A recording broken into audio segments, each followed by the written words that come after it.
Come all you poor workers, good news to you I'll tell, how the good old Union has come in here to dwell. A battle in the heart of Alabama caught our attention. Coal miners in one community, they've been on strike now for months. Working as long as 12 hours a day, 7 days a week, in some of the most dangerous conditions.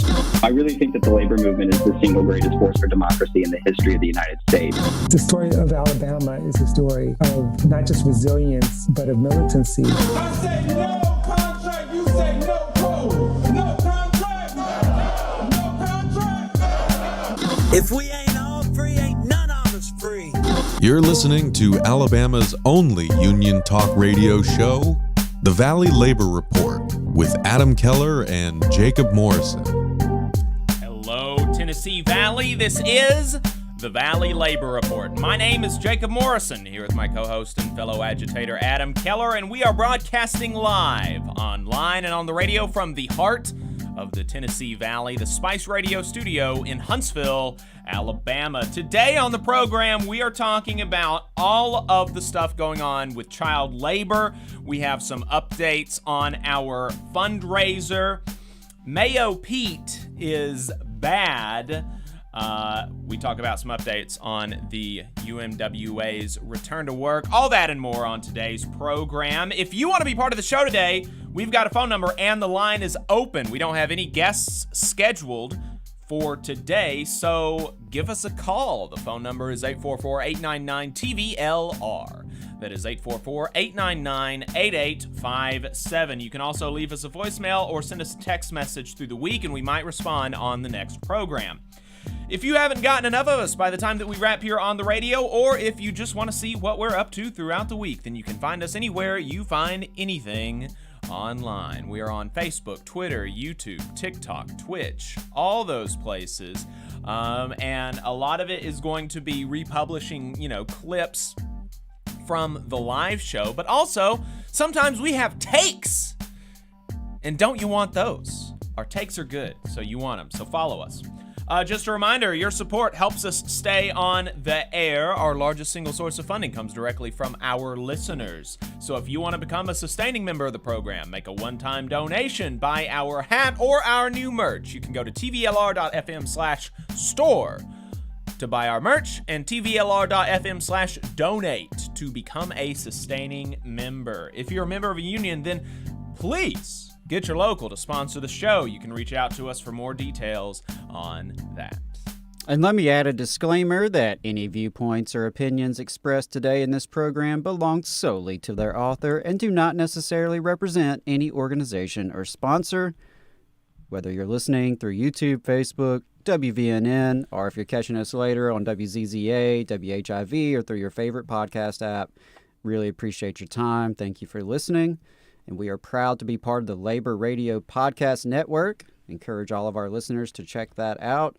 And my last announcement is that we do still have our survey up for our listeners. If you'd like to give us feedback, tell us what you like, what you don't like, what you'd like to see more of.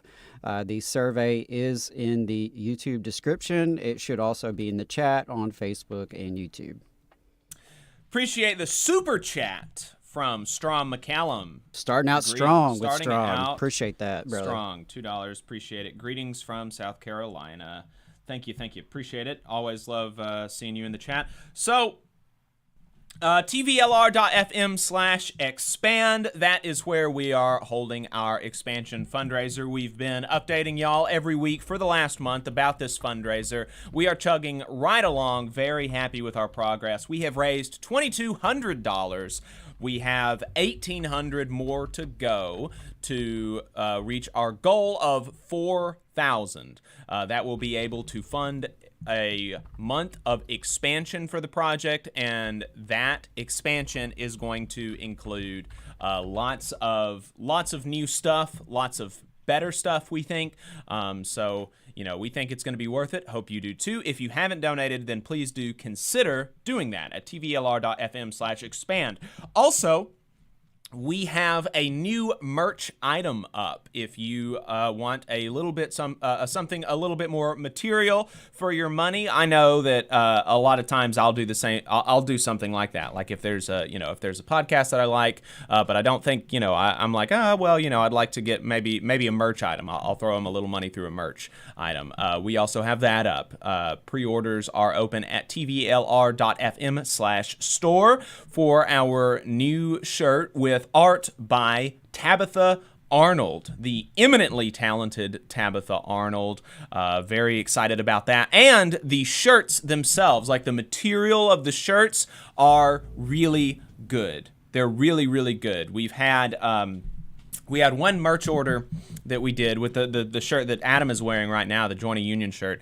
And, we like the shirt. We really like the design, but it's just, it's not like, it's like a union t-shirt, like a local union t-shirt that you get, at a lot of these different events, and that it just doesn't feel that nice to me. I don't know. David likes them. David likes the harsher fabric. I don't like it. I like it to be soft. I like to feel like like it's soft. But I also want it to be, I'm having trouble thinking of the word, but ethical? No, I mean, I want it to be that too, but substantial. I want it to be substantial. I want a soft shirt, but I want it to be substantial. And these shirts that we got from American Roots, are just that. They are 100% union made in the USA, soft shirts, but they're not like the super thin soft shirts that you're gonna get at like a retail store sometimes. They're thick, they're soft, they're union made, and the artwork is we paid the artist, and so. Yeah, durable is another suggestion that we got. So yeah, I think they're going to be great. Definitely consider getting one of those shirts. tvlr.fm/store. So we've got one more week before we launch our expansion. Like I said, we're really excited. And just another really quick reminder about what it is going to be, and as well as a reminder that you can go through our we were very, very transparent on the Valley Labor Report. Like if and so you can go back and watch our video on our YouTube channel where we laid out what we're doing, who's getting paid, how much, where our money's going, all of this, talked about how much money we're getting from sponsors. We're very transparent. And so if you see that and you're like, well, I don't think that it's worth it, then you don't have to support the fundraiser. But we're very transparent about that. So we talked about how much money we're getting, how where it's all going, where it's coming from, and how much, and really went into detail about what we want to do. But just really quickly, we want to do more original reporting. Some of it's going to be in-house, some of it's going to be freelancers that we are going to be working with. We're going to do a new weekly show dedicated to labor history and education as a solo project by Adam. Very excited about that. And also, we're going to be securing broader syndication of the work for written content and for radio stations. So that's what we're going to be doing in brief. You can check out our video on YouTube for more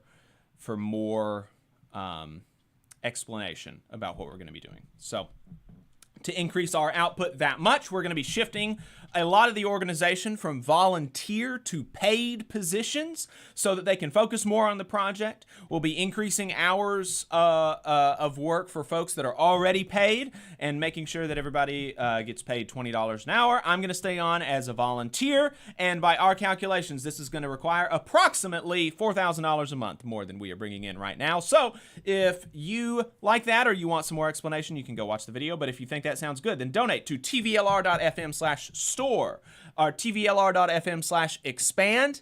Buy our merch at tvlr.fm/store.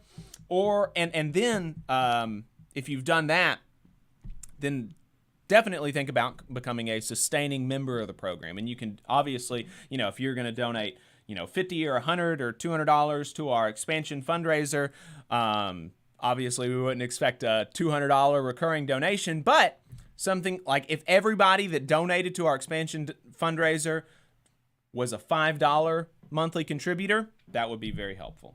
So consider that. Yeah, I mean, long story short, we want to have a full-service labor media outlet focused right here in Alabama and in the South. So I've been humbled by the support we've received so far. We've received not just donations, but we've received endorsements from people that I truly respect. Those of you on our email list got a couple of those this past week from Harvey J.K. and from David Story. More on the way, but really appreciate it. And I understand times are tough for, most of the folks who are listening to this program. Presumably you're working class like we are, and you don't have a lot of expendable income. So one thing you can do is spread the word, right? You can share our stuff on social media. You can subscribe to our stuff on YouTube and podcast apps, that kind of thing. It really goes a long way, and that's a way you can help this project. If you believe in what we're trying to do, if you believe in having working class media in the South, for the South, by the South, contribute that way by sharing and spreading the word. That goes a long way, and we really appreciate it. And I'll make one last plug for the listener survey. We've had a few responses so far, not a ton. Would love to get more feedback on the survey about really what you like, what you don't like, where you want us to go. We've gotten some good ideas so far through the survey. And just a reminder, once we close that in a week or two, I'm going to do a little random drawing and have at least one lucky winner will get a nice little prize package from us. Yep. And just some good news. We just hit this morning 3,000 subscribers on YouTube. Yeah, I saw that. That's great. Yeah, because I saw it yesterday. We were still at like 2,900 something or another, but now we're at 3,000 subscribers on YouTube. So very cool. All right. Last Week in Southern Labor is a segment that we do every week, mostly, where we tell you what happened in the labor movement in the South. We pull the information from Jonah Furman's newsletter, Who Gets the Bird, which compiles all this information for the entire United States. So if you want to see what's going on outside of the South, then subscribe to that newsletter at whogetsthebird.substack.com. And with that, let's jump into new organizing for the 3 weeks of January 29th to February 19th, with the note that because this is a larger edition that includes 3 weeks, they're going to be leaving out some of the smaller filings. Starting off strong, 196 school bus drivers for First Student operating as Apple Bus in Huntsville, Alabama are unionizing with Teamsters Local 402. I got to say, I love that. As someone who represented Huntsville City School employees, as someone who frequently had to battle privatization and outsourcing, Huntsville City Schools has long outsourced their school bus drivers. They do not employ them directly. Apple Bus is just the latest of a series of contractors to come through town. And man, I got to say, Teamsters Local 402. Yep, really excited about that. I got nothing but love for y'all for doing this. I spoke to the business agent last week, and he's going to be seeing if he can get us in touch with the organizers and some of the drivers. So yes, I personally would love to have some chats with them, and I'm wishing them much success. And I always told Huntsville City Schools, like, be careful what you wish for, because private sector employees can have a real union. Not a professional organization. So buckle up. 50 beer distribution drivers for premium distributors in Richmond, Virginia are organizing with the Teamsters Local 322. 128 more baristas are joining Starbucks Workers United, including at another store in Knoxville, Tennessee. 60 workers at Dulles Drywall in Chantilly, Virginia are joining the Carpenters Local 197. 42 clericals at Penske in El Paso, Texas are joining UAW Local 286. 31 workers for Madison, Florida's Tri-County Electric Cooperative are organizing with the IBEW.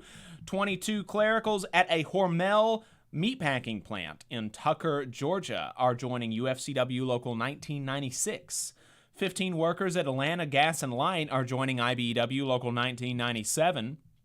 And Teamsters Local 322 and SEIU Local 512 have reached a turf agreement for city workers in Richmond, Virginia, newly eligible to unionize, with blue-collar workers filing to join the Teamsters and admin and clerical workers filing with SEIU. In wins and losses, Teamsters 577 won yet another school bus union vote with 58 drivers at First Student in Plainview, Texas, voting 36-4 to join. 33 teachers of unaccompanied minor immigrants for Southwest Key in El Paso, Texas, voted 15-9 to join the operating engineers, Local 351. 15 warehouse workers at Fort Bliss, Texas, voted 14-0 to join operating engineers, Local 351. And RWDSU lost a landslide vote among 56 lumber workers for Patrick Industries right here in Decatur, Alabama, 5-48. Hate to see that. 12 facility workers at a Fort Bliss, Texas contractor voted 2-10 against joining operating engineers, Local 351. And while Northern Virginia transit workers with ATU and the Teamsters are on strike, 149 First Transit workers who run Arlington, Virginia Rapid Transit voted 41-76 to decertify AFSCME Local 3001. All 17 maintenance workers at another Fort Bliss, Texas contractor voted to decertify operating engineers Local 351, and 15 staffers at the Innocence Project in Atlanta have voted to join Teamsters Local 728 after a card check vote. In strike and bargaining updates, the UMWA has sent a letter to Warrior Met Coal in Brookwood, Alabama, offering an unconditional return to work without a contract, a month shy of the 2-year mark of what started as an 1,100-member strike, a strike in which pickets were outlawed by activist judges, in which hundreds of workers scammed, in which miners headed to Manhattan and D.C. to target the shareholders and politicians behind Warrior Met, and in which, as UMWA President Cecil Robert put it in his letter to the company, nothing has materially changed.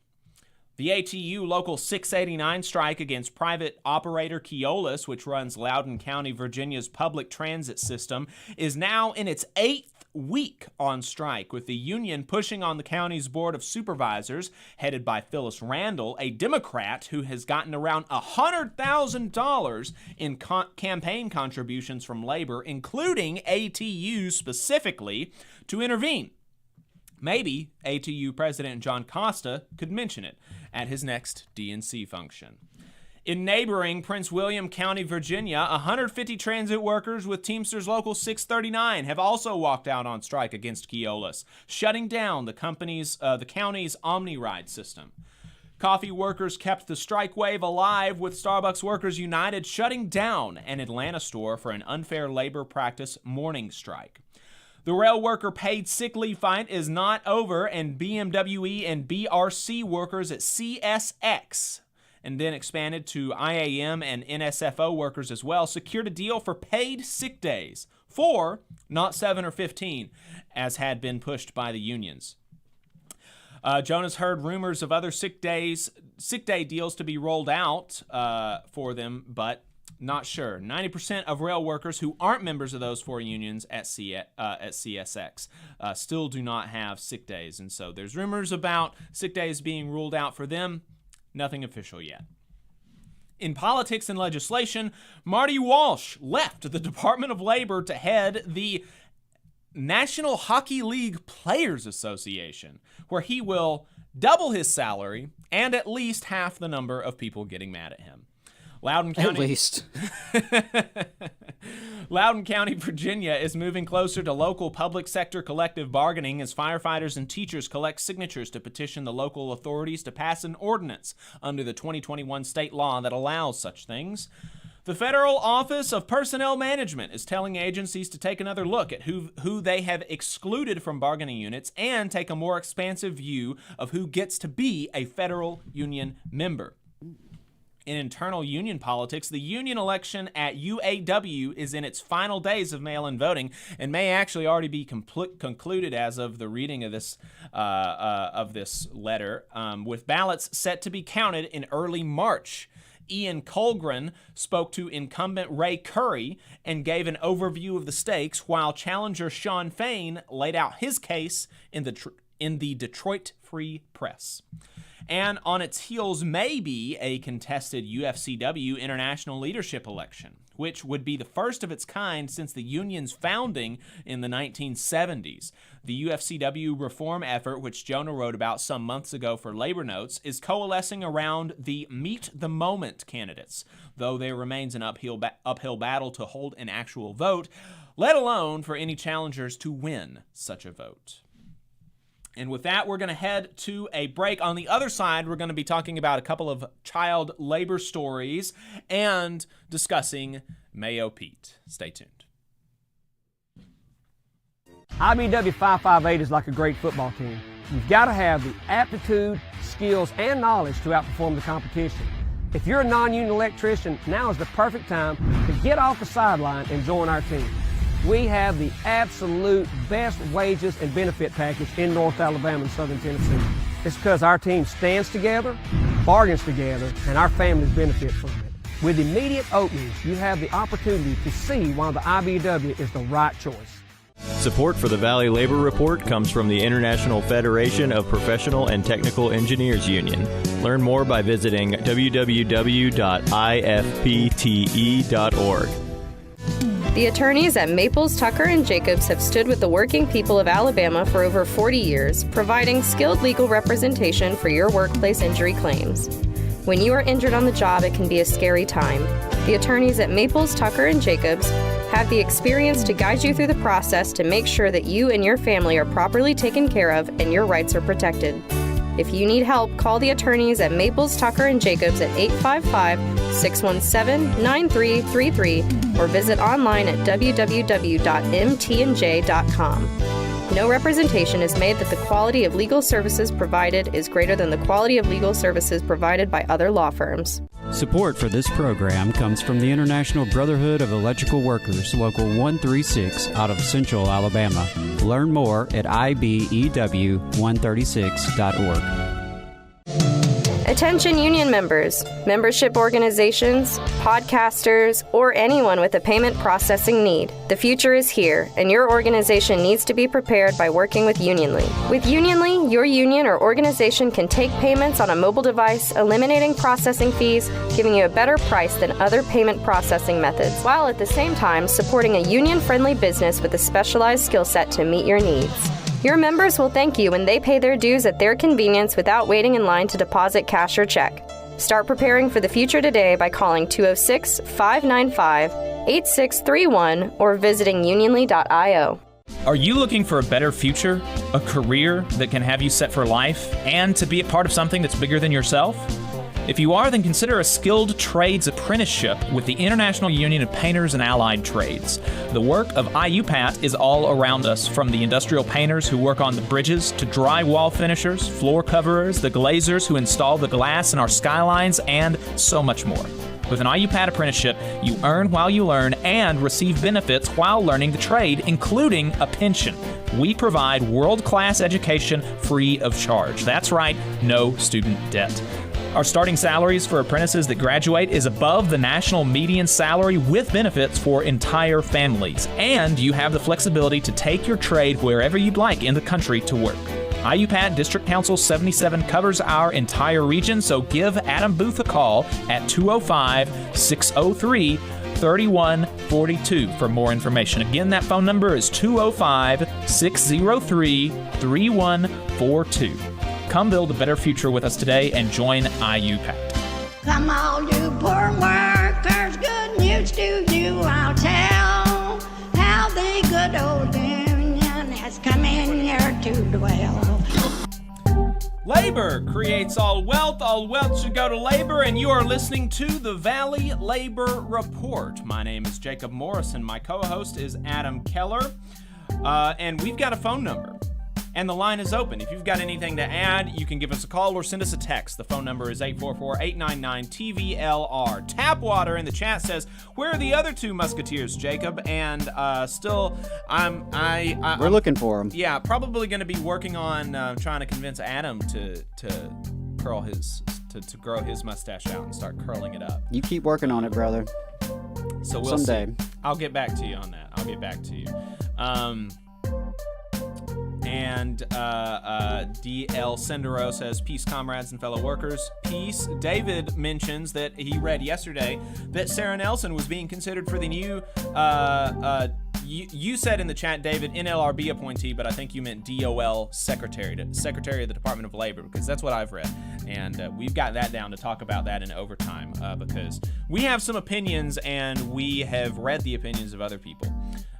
And we imagine you have opinions as well, so keep them coming. Keep them coming. Keep the opinions coming. So, there is way too much child labor going on. We've got a couple stories for you, and actually, I just read this morning a huge feature from the New York Times that is really good, and that I would recommend reading.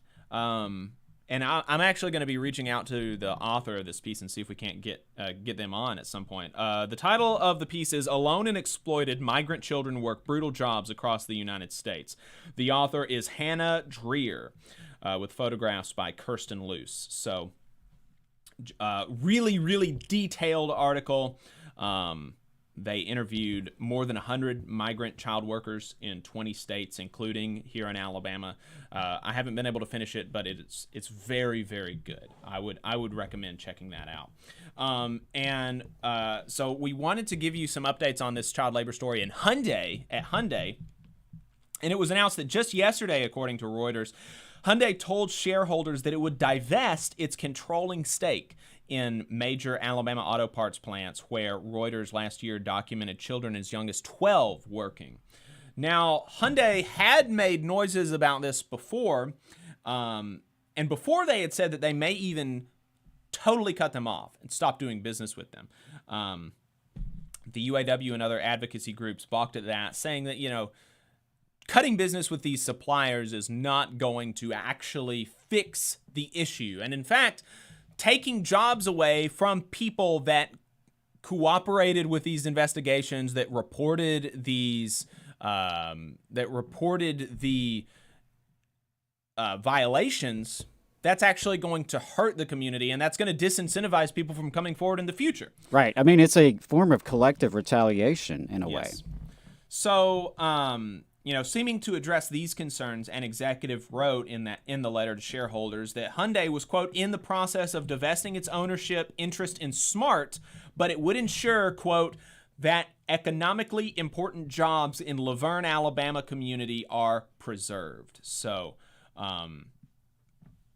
glad to hear that, and obviously going to be looking for more from the future. He also said in the letter to shareholders, the Hyundai chief executive, Jae-Hyun Chang, the company said that recent audits of 29 of its direct suppliers across Alabama made it confident that they are now in full compliance with underage labor laws. So that's, Congratulations for entering, the 20th century. Right. Just a reminder that one of the plants where children work, Smart Alabama LLC in rural Laverne, Alabama, they're a direct Hyundai subsidiary. Hyundai are the only people that own any part of this plant. Additionally, according to Hyundai's financial statements from last year, the automaker controls a 72% stake in Smart. And so now they're saying that they're going to be divesting. They're going to be totally separating from these companies, but they're still going to be, presumably, it sounds like, doing business with them, ordering parts from them. So I'm not sure exactly how that's going to work, but when the talk of, this divestment stuff comes up, I see that as an opportunity to say the workers should own this thing. The workers should own this thing, and there is a proposal that Jeremy Corbyn in the UK has put out there in his 2017 run for Prime Minister that I am a big fan of. And you all know, listening to the show, that I have long, of course, I'm a union member. I'm a supporter of democracy. I'm a supporter of economic democracy. I think that workers should control the things. We should control our work. We should control our production, right? And that's not an unreasonable thing. One of the ways that Jeremy Corbyn sought to incentivize worker ownership while staying within the bounds of, a capitalist system, is that any time in this proposal, obviously did not become law because Jeremy Corbyn didn't become prime minister, his party didn't win the parliament, all this stuff. But the proposal was to say that if this becomes law, any time a company wants to sell itself, wants to go bankrupt, in this case, wants to divest, the first thing that they have to do is they have to give the workers a right of first refusal, meaning that some venture capital firm cannot come in and buy this firm, people with no connection to the community, people with really no connection to the work, right? These private equity firms are not, you don't have private equity firms that really know a lot about this or that industry. They're just investment firms that also happen to own coal mines or hospitals or schools or all these other things. They only see these as investment assets. And so, under this proposal, if a company wants to sell itself, before they can go to some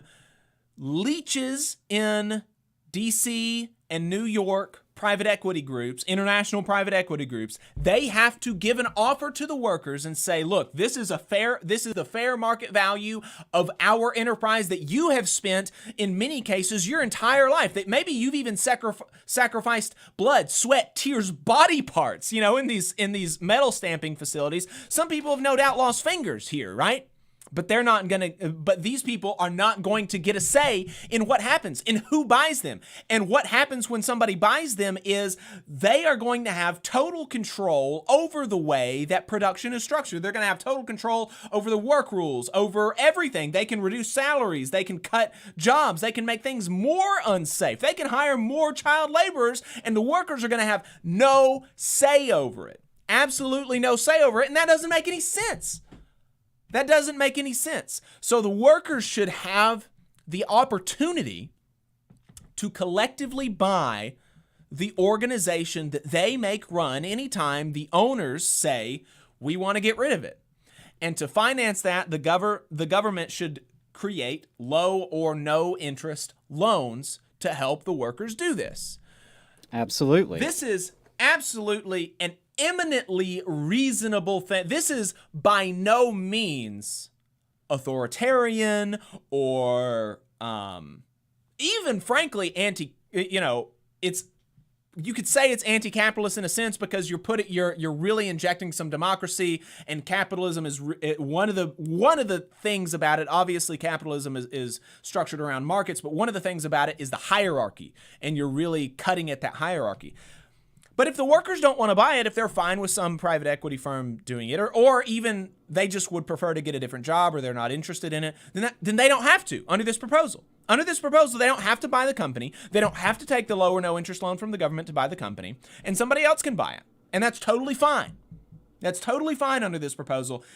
It makes so much sense that that's the reason that it's not law, right? It just makes too much sense. That's exactly what I was going to say. It makes so much sense. That's why we rarely talk about it in the United States of America. That's why we're referring to, a brother over in the UK when we talk about this idea. But I think there's so much there.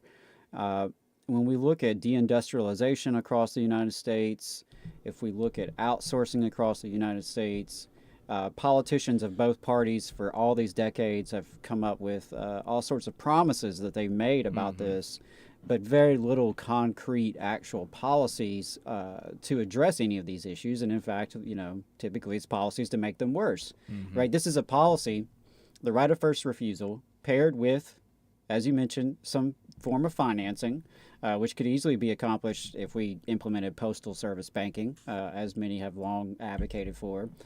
There are ways to do that, and that would be a backstop against these plant closures, this outsourcing that devastates so many communities, particularly rural communities here in the South and across the country, especially in the Midwest. Absolutely. And, give us a call, 844-899-TVLR, 844-899-8857. Tell me why that's not a good idea. Give me a justification why the workers, not even why the company should be mandated that the workers, to give ownership over to the workers, to give control over the workers. Why shouldn't they have the opportunity? Why should they not be able to have an opportunity now that the company that they are working for is saying, we don't want the ownership stake in this. We don't want it. We don't want it. We want our hands clean. We want our hands clean. Why should the people who do the work not have the opportunity to run it? Tell me why. 844-899 TVLR. I mean, and I know we need to get back to Hyundai's child labor updates, but on this note, I mean, I can't help but think about Warrior Matt, right? What if the miners themselves had been provided that opportunity back in 2016 during the bankruptcy? You know, so as opposed to BlackRock and a consortium of hedge fund investors, the miners themselves were able to purchase the mines, right? And then they would have really been able to bring the company back up to snuff, but in a way that was not exploitive to them. So I think there's just a lot there that we do not discuss in this country when it comes to the right of first refusal and the ways to finance that in a bottom-up kind of way that could really expand economic democracy and expand community development. Absolutely.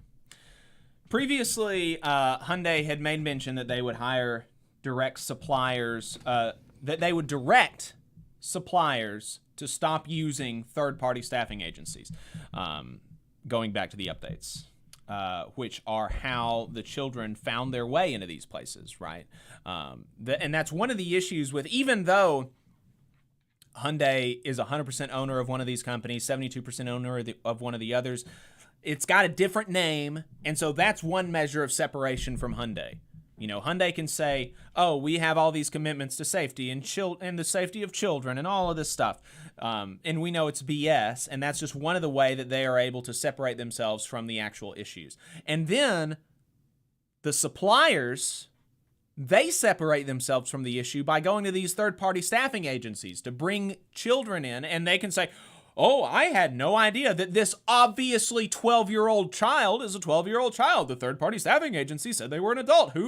How could I know? How could I know? And then, so the supplier says, how could I know? Hyundai says, how could I know? And that's how they get away with this, right? So Hyundai is going to be directing, Hyundai said they would be directing suppliers to stop using third-party agencies to staff the places. Imagine that, an employer directly hiring employees.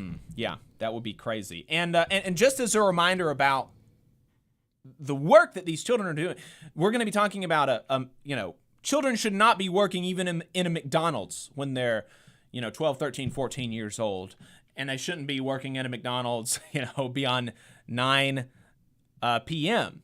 And we're going to be talking about a case like that here in just a moment. But this is not that. We can say both of these things are bad while recognizing that the Hyundai situation is worse, okay? And that's just a fact. This is not children working in a fast food restaurant, which there are dangers there, but that's not that. They're working in a manufacturing environment where even Alabama law, state law, says that children under 16 can't work, and then over 16 to 18, you've got to have parents' permission or something. But under 16, you're not allowed to work in these manufacturing environments. And this isn't even, the facility in Laverne is not even just a normal manufacturing environment. This is a manufacturing environment where OSHA has fined this manufacturer more than $50,000 for safety violations, including amputation hazards and crush hazards. So this is manufacturing environments. Even Alabama has recognized this is just so unsafe. Children shouldn't be in it at all. But then they are an illegally so unsafe manufacturing environment. So this is the kind of stuff that we're talking about these children working in. 4 plants have been confirmed to have used children as young as the age of 12. 6 more are under investigation for a total of 10. But anyway, they had previously said they'd direct suppliers to stop using these third-party agencies. However, in the letter yesterday, Chang said that they were, quote, discouraging suppliers from relying on such staffing agencies in the future. And that is very suspicious to me. Suspicious and eerie. Something else that happened since the last time we spoke about this is that 33 House representatives from the U.S. House of Representatives wrote a letter about this situation, none of whom represent Alabama. Now, when you hear that, you'll probably think like I did that, why are there no Alabama representatives on this letter? But I think that some of the contents of the letter will kind of belie the reasoning. Firstly, they asked the Department of Labor to look into Hyundai's supply chain for child labor. I think the Department of Labor is doing that, but that's fine. More pressure is good on this front. But the kicker is that they also asked Hyundai to cut ties with its suppliers that used child labor, which is something that worker advocacy groups, including the UAW, the United Auto Workers, have specifically said, we don't want Hyundai to do this, right? We want Hyundai to continue buying parts manufactured from these facilities because that's what's best for the community. We just want, you can want that while still wanting child labor to be eliminated. You don't, the only way to, it's not like closing these plants is the only way to eliminate child labor, right? Obviously. Right. They could stay open and follow the law. Right. I know that's radical, but that seems like a pretty obvious solution to me. Yeah. Is that they actually follow the law and that the government, that the state implements regulations and follows regulations and actually makes sure that they're following the law. Yeah. So in the letter, the representatives state that they are, quote, concerned that Hyundai, at the Department of Labor's suggestion, reversed course on the commitment and will not cut ties with its Alabama suppliers that use child labor. And that's a good thing. That's what the UAW does not want them to cut ties with Alabama suppliers that used child labor. They just want the Alabama suppliers to not use child labor. Right. So, yeah, I understand the representatives who wrote that letter, and I understand, what they're trying to do, and I applaud them for actually taking some action on the issue, particularly you got to think these things through. Right, exactly, yeah. I mean, obviously, as a working class person in Alabama, you really have no representation in Washington, D.C., or very little, right? So, I applaud them for being interested in this issue and for, being willing to say something about this issue. But yeah, that's where you have to really think it through and think about the impact on local communities. Because, yeah, you just shutting it down and everyone losing their job is not a good solution by any means, right? It's how about accountability for those who have been breaking the law and enforcement of the law moving forward. Crazy. Our second story comes from Pennsylvania, where McDonald's franchise owner Thomas DeCharme Jr. paid nearly $100,000 for child labor violations, specifically at 7 restaurants across the state. 154 minors were employed at times they should have been at home focusing on their schoolwork, investigators said. At 5 of the locations, more than 23 minors, some as young as 14, were found to be working illegally. In particular, the McDonald's locations located in Erie and Warren employed children more than 18 hours a week in some instances, as well as before 7 a.m. and after 7 p.m. during the school year. And on days they were not in school, some were asked to work more than 8 hours in a day, and during the summer after 9 p.m., which is prohibited by federal law. 9 children were also found to be operating deep fryers before the legally required minimum age of 16. Just wild stuff. Wild stuff. Clearly, it's a pattern with this particular franchisee. Obviously. I mean, the guy's restaurants all across the state of Pennsylvania are violating laws. Yeah.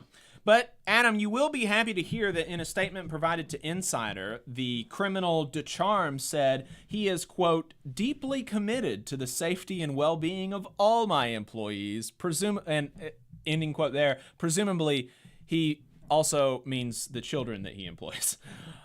He also said in the letter that he has learned an important lesson. Quote, I have adopted several enhanced processes to address scheduling issues and to ensure my organization is meeting the high standards to which we hold ourselves. Yeah, I think not employing 14-year-olds more than 8 hours past 9 p.m., that's a low standard, in fact, actually. That's a pretty damn low standard.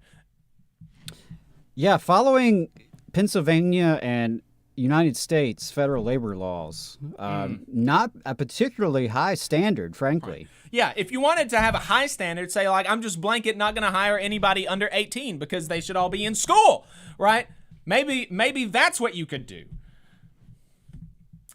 But we aren't the only ones noticing a trend here. In that insider piece from the Department of Labor's Wage and Hour Division, John Dumont said, since 2018, we have seen an alarming increase in the number of young workers employed in violation of federal child labor laws. In 2022, more than 3,800 children were found to be employed in violation of federal law, whereas in 2012, that number was just over 1,600. So it has more than doubled in the past decade. Yes. That is very alarming. Very alarming. And like I said, check out that New York Times piece. Very good. Alone and exploited migrant children work brutal jobs across the United States. And I'm going to see if we can't get Hannah Dreer on the show to talk about that. Yeah, that would be great. Very, very good piece. That would be great. I mean, these same bosses who say nobody wants to work anymore. Yeah. Are now hitting up middle schools, I guess, to find someone willing to work. It's just very disturbing, and one of the common themes on this show is a deja vu of the Gilded Age. Right. And here again, we're talking about railroad barons destroying the country, while other capitalists are employing children in unsafe conditions. These are headlines that could have easily been, plucked from the papers 150 years ago. It's just really gross. Yeah, absolutely. We did want to talk about Pete and this railroad situation, but let's actually get to the COVID emergency ending first. That's a bit more Alabama focused, and we'll save that for the end of the main show if we still have some time. So, the COVID-19 pandemic, there was a national emergency that was instituted by Trump, right, at the beginning of the thing. And now the Biden administration is looking to wind down, and there have been some good pieces about what that is going to mean for workers in Alabama. So walk us through that, Adam. Yeah, so just to back up, since the start of the COVID-19 pandemic, we've experienced over 100 million cases in the United States, with over 1 million deaths and millions more disabled.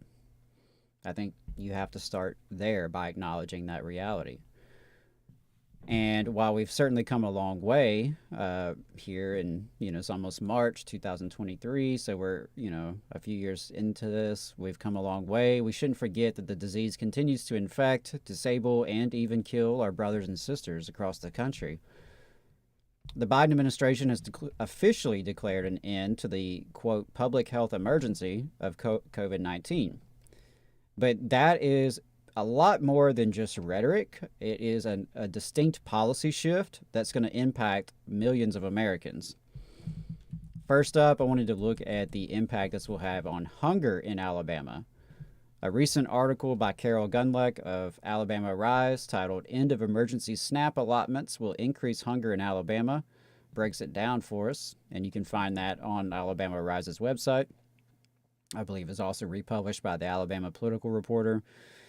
As Carol notes, the public health emergency meant temporary increases to SNAP, the Supplemental Nutrition Assistance Program commonly known as food stamps. These temporary increases to the benefit will expire at the end of February. Quote, nearly 400,000 Alabama households will see average cuts to their SNAP benefits of around $170 a month. Particularly hard hit will be older adults and people with disabilities who live alone. before the pandemic, SNAP benefits for these households could be as low as $16 per month. Emergency allotments boosted these folks' benefits to the maximum of $281 per month for an individual. But with these increases ending, all of these participants will now see their food budgets decline, possibly to as little as the current minimum of $23 per month. So that's, a pretty significant impact that's going to have on hundreds of thousands of folks right here in the state of Alabama, to say nothing of course, the economic impact, right? These folks will have less money to purchase food. Therefore, ostensibly, we can assume there's going to be less food purchases. So there's going to be an economic impact there, but most importantly, there's going to be a real human impact with people's food budgets being slashed.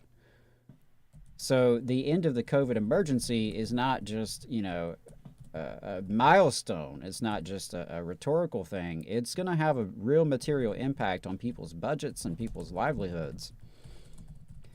And while state and local officials can't stop the expiration of these temporary SNAP benefits, that's a federal decision, Carol does point to some things that the Alabama legislature could do if it wanted to address food insecurity among our fellow Alabamians.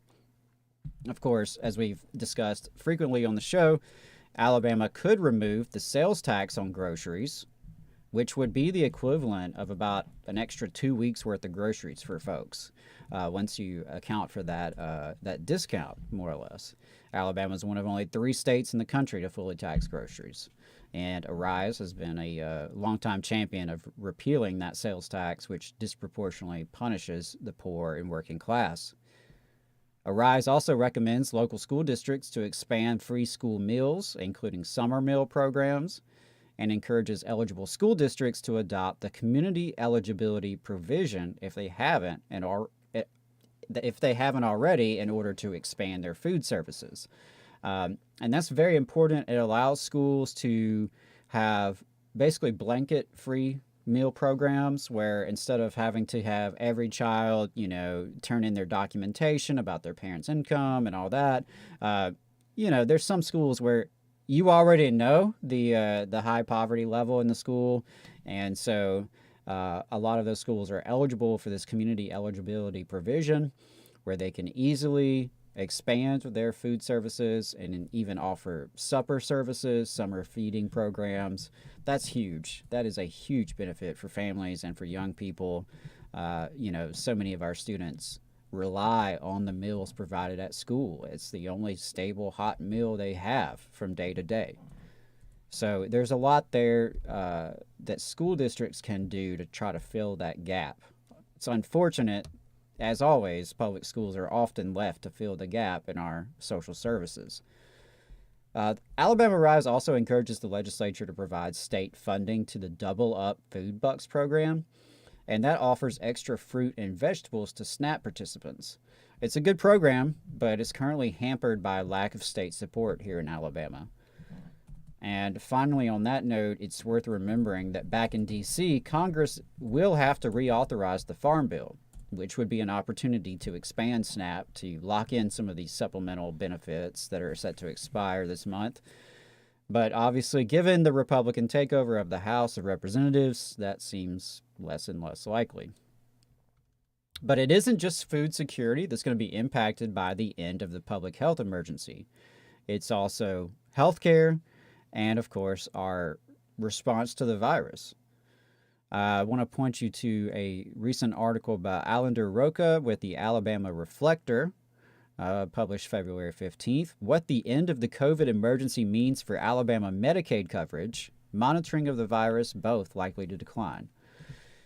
So the end of the COVID emergency is going to change what we know about the virus's activities. It's also going to affect the state's Medicaid enrollment. The public health emergency actually required Medicaid agencies to keep people enrolled in the program, even if they no longer qualified for it. Basically, as long as the emergency was in place, no one was supposed to be kicked off Medicaid. With the end of the emergency, there's going to be people losing their health coverage through Medicaid, though the exact number of Alabamians is not really clear. Nationwide, it's estimated up to 15 million people could lose coverage either in Medicaid or through CHIP, the Children's Health Insurance Program, when this emergency ends this month. 15 million people potentially losing health care. It's just an enormous toll that's going to take on the working class of this country. Just a few reminders here. The Medicaid continuous enrollment provision that was part of that emergency declaration was effectively discontinued last December. States will begin taking people off Medicaid on April 1st, ahead of the end of the PHE. And the Reflector goes on to talk to a couple of folks in the article, including Director of the State Health Reform Program and Associate Director of the Program on Medicaid and Uninsured at the Kaiser Family Foundation. That's Jennifer Tolbert. Now, Ms. Tolbert was a little more positive. She seemed to think that children in Alabama would not be impacted, at least not for some time. Children are provided continuous coverage for 12 months and cannot be kicked off the program during that period. So that's some good news, I suppose, in the midst of some very bad news. But she does go on to say that, quote, in a state like Alabama, there are concerns that adults, parents, in particular low-income parents, are at risk of losing coverage because the state has not expanded Medicaid. So many parents who did qualify during the pandemic will lose coverage once the disenrollment begins. So that is a major impact we're going to see on the working class of Alabama and across the country. And it's not just the healthcare aspect, but the actual response to the virus as well is going to change, because the end of the public health emergency means changes to COVID-19 policies and COVID-19 reporting requirements, right? There's going to be less requirements for securing COVID-19 lab results and vaccine data from labs, for example. So the reporting of negative test results, the ability to even calculate like how many people are currently positive with COVID-19, that's going to be diminished. And you know, for me, I'm just speaking, you know, personally here as someone who's by no means an expert in COVID-19 or in healthcare. That worries me, right? We have this disease and we are more or less declaring victory, and we are going to diminish our ability to monitor this disease and monitor its impact, monitor its spread.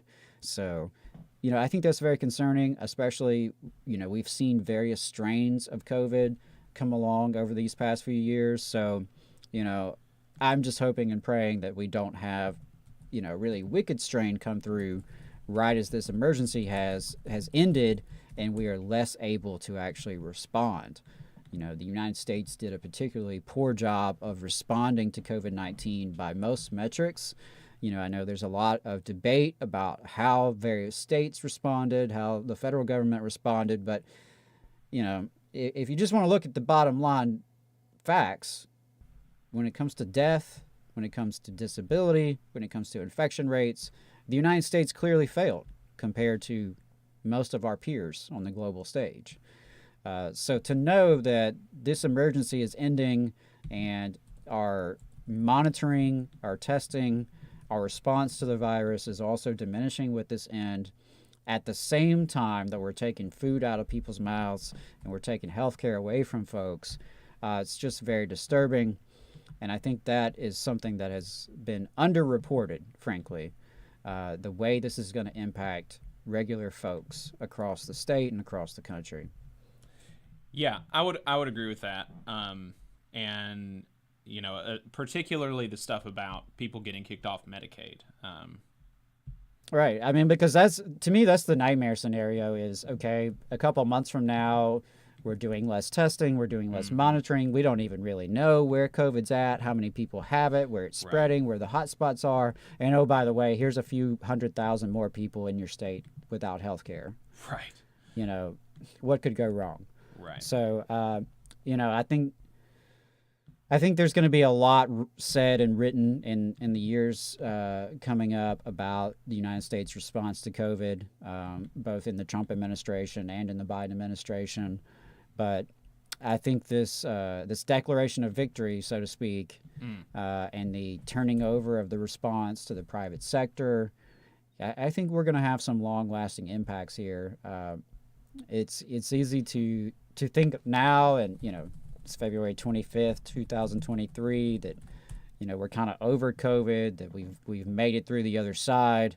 But I really do think there's going to be some significant impact on working people with this. Yeah, definitely. I mean, no doubt. Absolutely no doubt. I mean, even aside from the idea about the COVID stuff, just people getting kicked off Medicare and losing their health insurance is bad enough. Right. I mean, that's obscene in any context, right? The idea that someone would lose health care. I'm a humanitarian, and I believe that people deserve health care just because they're human beings, just because they're my brothers and my sisters living on this planet with me. I think they ought to be able to go to a doctor in a hospital or a dentist when they need to. And that's considered a radical idea in this country. I don't think it is. It's certainly not in most other developed countries that guarantee health care as a human right. But yeah, it's obscene in any context to kick people off health care, but particularly in the context of a pandemic. Yeah, absolutely. All right, folks, we're going to take a quick break. We're going to be right back, and on the other side, we are going to be talking about giving you a quick update on the UMWA situation, and then talking about Dale Jackson breaking federal law on the air. Ooh. Yeah, going to be a lot of fun. We'll be right back. Stay tuned. You're listening to the Valley Labor Report. There's a lot of talk about a shortage of workers, but that's not the case with IBW 558. We have provided our customers over 3,000 workers and performed over 3 million man-hours in a pandemic year. With 8,000 OJT hours, 900 classroom hours, OSHA 30, and a state license, our members receive the equivalent of a master's degree. That's what makes IBW 558 the right choice for your electrical needs. Look us up at Facebook or at IBW558.org. Support for this program is provided by the International Association for Machinists and Aerospace Workers, Local Lodge 44 in Decatur, Alabama. Learn more at IAMAW44.org. Support for this program also comes from the Iron Workers, Local 477. So if you are looking for contractors with lower than average EMR and TRIR, they tell me that if you need to know what those mean, then you will. Or if you need to supplement a workforce at any level for any amount of time, short or long term, if you need iron workers that come trained and certified at no extra cost, or if you need workers from superintendent down to general laborer, and you're looking to start work on a project, or you're unhappy with your current contractor situation, you need to call my friend Jeb Miles with the Iron Workers Local 477. They only work with the best in the business, vetted contractors, and can do all kinds of jobs, from roofing to steel and bridge erection, from welding to heavy rigging, from structural repairs to machinery alignment, and much more. They supply manpower on 4 of the 5 largest projects in North Alabama, so you know they're legit. If you need good quality, safe, efficient, diligent, and knowledgeable workers on your job, then you need the Iron Workers Local 477. Call Jeb Miles at 256-383-3334 or via email at local477@bellsouth.net, and make sure you tell them that you heard about them on the Valley Labor Report. We're the nurses, firefighters, and claims representatives that help keep our government services running. We respond to natural disasters. We care for our nation's veterans, and we investigate discrimination in the workplace. We are federal and D.C. government workers, and we are proud to serve the American people. Working in more than 70 agencies across the government, we know we can fulfill our mission because our union has our back. Learn more at AFGE.org. Paid for by the American Federation of Government Employees, AFL-CIO. The Laborers International Union of North America, Local 366, is proudly recruiting North Alabama workers to work construction and nuclear plant maintenance. If you're interested, please contact Donna at their training center to start the process. That phone number is 256-415-7452. Again, that phone number is 256-415-7452. No experience is needed. Free training is offered, but you must be able to pass a background check and a drug test. Local hiring that grows our community with good-paying jobs that have benefits is their mission. Live better, work union, Local 366, feel the power. Support for this program also comes from the Mid-South Council of Retail, Wholesale, and Department Store Union. Learn more at rwdsu.info.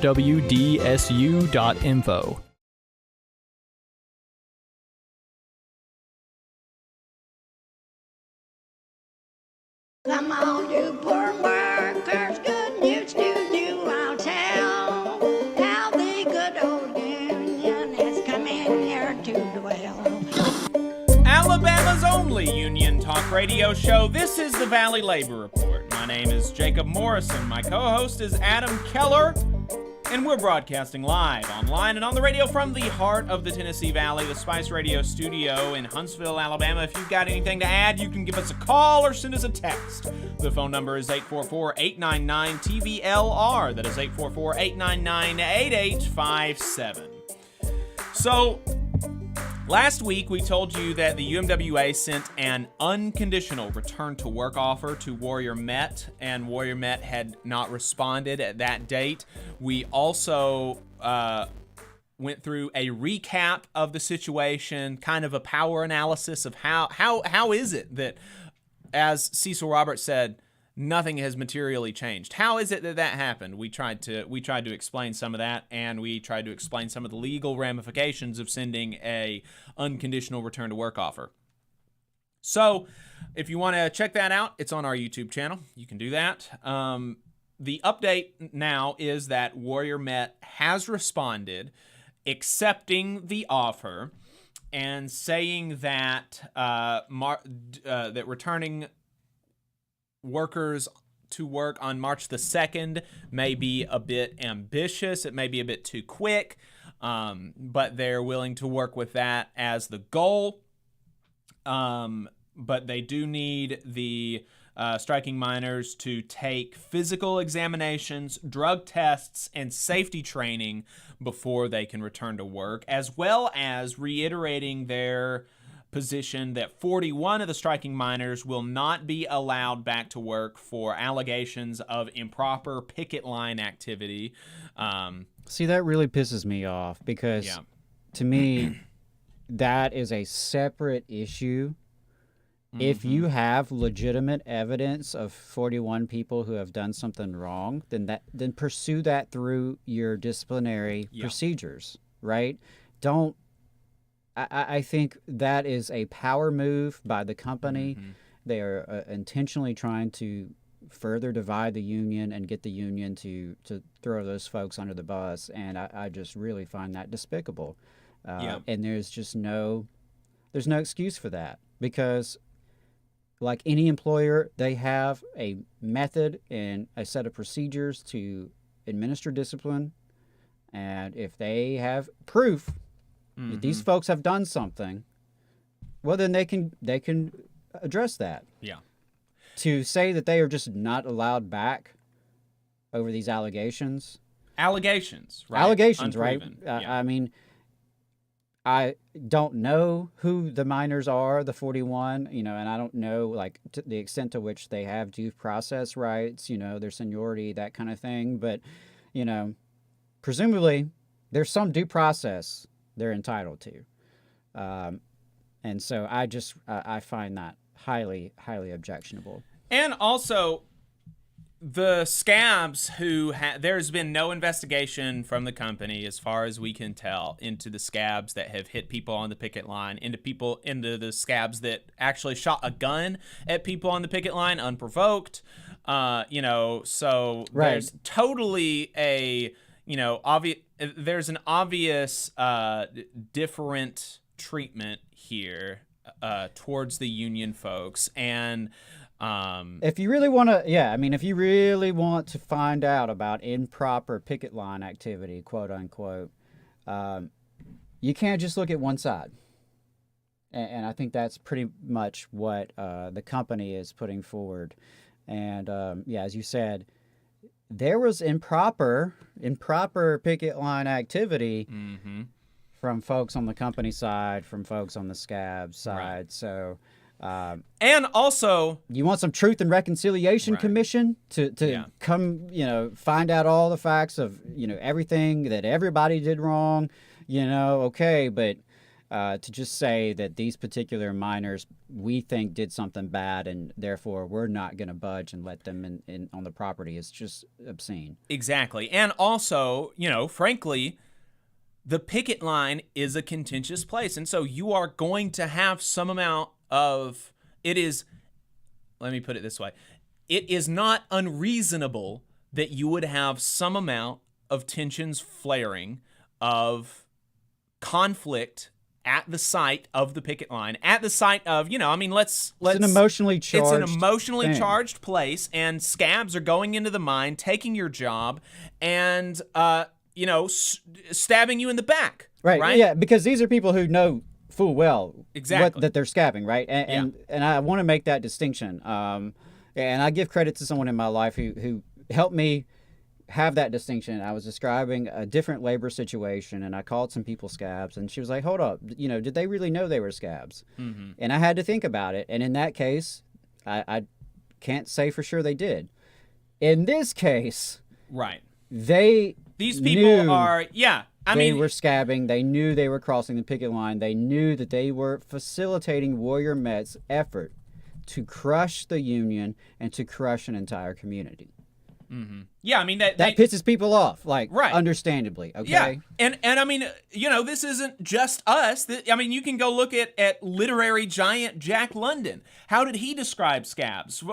This is Jack London's definition of a scab. After God had finished the rattlesnake, the toad, and the vampire, he had some awful stuff left with which he made a scab. A scab is a two-legged animal with a corkscrew soul, a waterlogged brain, and a combination backbone made of jelly and glue. Where others have hearts, he carries a tumor of rotten principles. Judas Iscariot was a gentleman compared to a scab. For betraying his master, he had the character to hang himself. The scab hasn't. There's nothing lower than a scab. Right? And so look, you're Jack London would be canceled today if he said that. Right. Under our, politically correct. He would be, they would probably try to sue him. Yeah. For uttering such words. And so, look, you're faced with these people every day. Things are going to happen. And again, you can tell me, oh, Jake, good and well Jack London's a socialist radical. And, okay, fair enough. Let's look at what the United States Supreme Court in the 1940s said.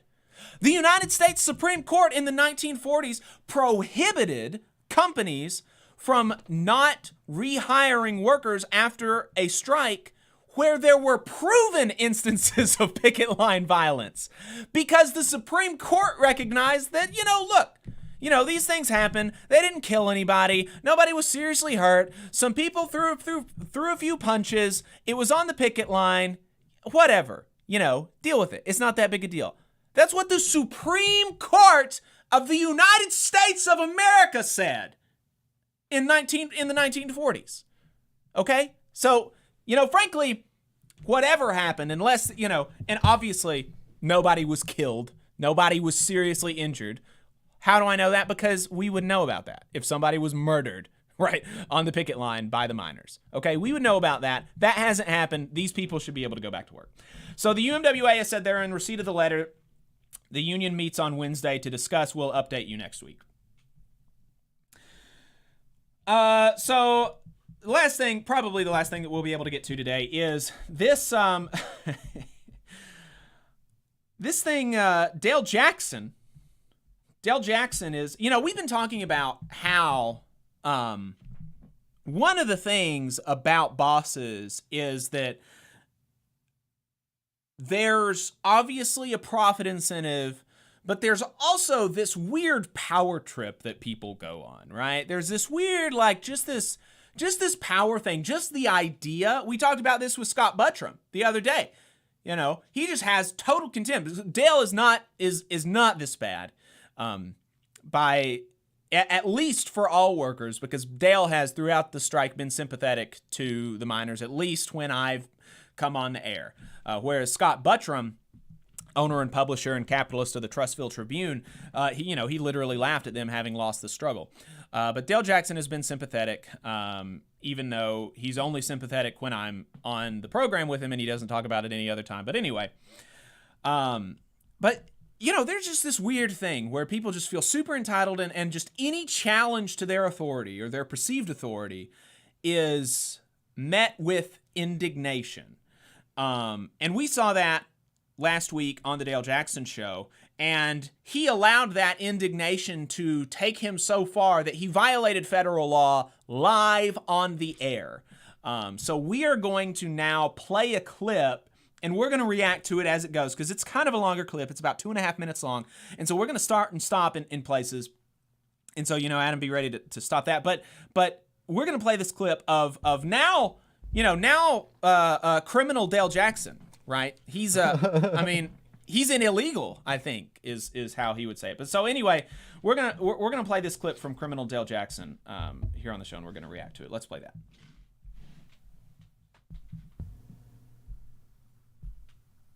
I also appreciate the people who are willing to go back to work. Apparently, there is not a lot of those. There is a revolt taking place at Amazon right now because people don't want to go back to work. Yes, that's right. The CEO wants them to show up in the office at least 3 days a week, which I don't understand. I know there's a bunch of people out there that work out of the Arsenal and stuff like this. I don't get it. I really don't get it. There are offices on the Arsenal. It's like, oh, you got to come back 3 days a week. What is the point? Is it about COVID? If it's about COVID, that makes no sense. Just be around each other every other day. I don't know. If it's about maybe making people's lives easier, maybe I do understand that. Okay, let's stop really? It there. Yeah. You do. Because, some people are fully capable of doing their job remotely, and if they're fully capable of doing it remotely, then why the hell why the hell should they not be able to do that, right? Right. And even, the idea that it's not that there's no benefits as far as, infectious diseases go, you're only in the office 2 days a week. Well, what does it mean when you're only in the office 2 days a week? That means there are fewer people in the office on every day of the week. And we obviously know that when there are more people in the office, it's easier for infectious disease, just as a cold thing, And so the idea that he doesn't understand that is weird to me. Yeah, common sense says if you're around people 5 days a week, that's more exposure than being around people 2 or 3 times a week. And common sense says that if you're around more people, that's more opportunity for more exposure. So that's just a super weird thing. But then, yes, it is a work benefit to be able to work from home. And I'm of the opinion that I think there's a certain amount of value add from a couple of days in the office. That's my work schedule. I work a couple days in the office, a couple days at home. I think there's some value add to being in the office a little bit. And so that's the thing.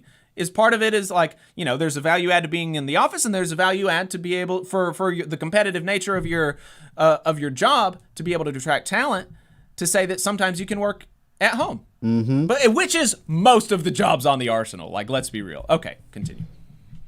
By not making them go to work. I think it's just as simple as we can put this. If you can't trust your employees to work remotely, then you can't trust your employees, and you should do something about that. Okay, that's how I would put that. But okay, stop there.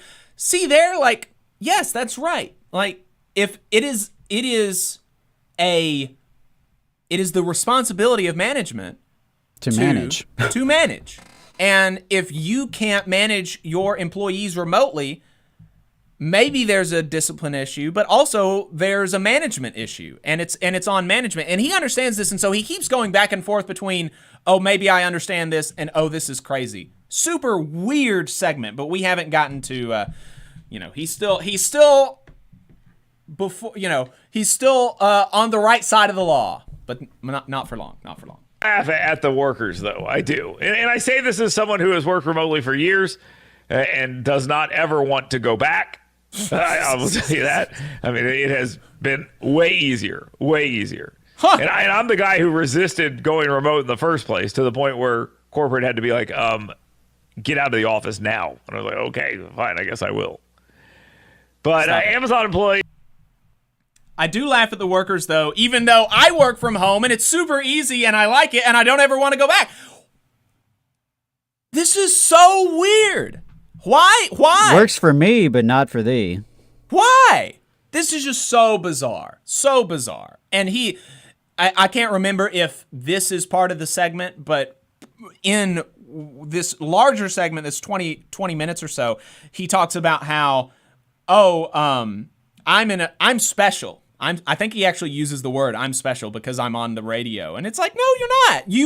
You happen to have a job that can be done from home, and several other people have jobs that can be done from home. A few million, in fact. Okay. He's very upset. Some are even drafting petitions. I don't even get that. Would you ever present your employer with a petition? Just the idea just sounds so foreign to me. It makes sense. I mean, people that don't want to show up to work, do you think they're going to show up to protest? No. If you work remotely, well, then you sign petitions to protest remotely. Do you protest your own employer? Sure, if you don't want to work. Okay, hold on.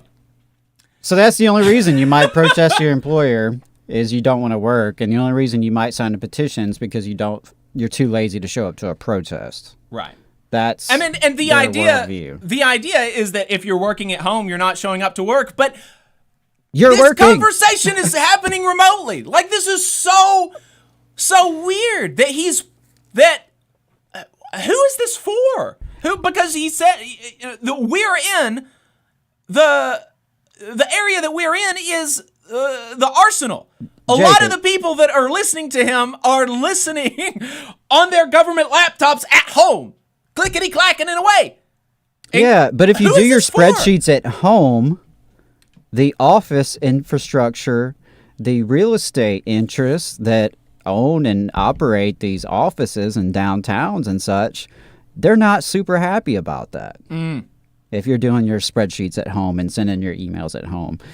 But yeah, it is pretty asinine to think the hypocrisy there in having this conversation remotely, right. Speaking to an audience full of people working remotely as they're listening to the conversation, and pretending as if being remote means you don't want to work and you're not working. Mm-hmm. Super weird. Yeah. I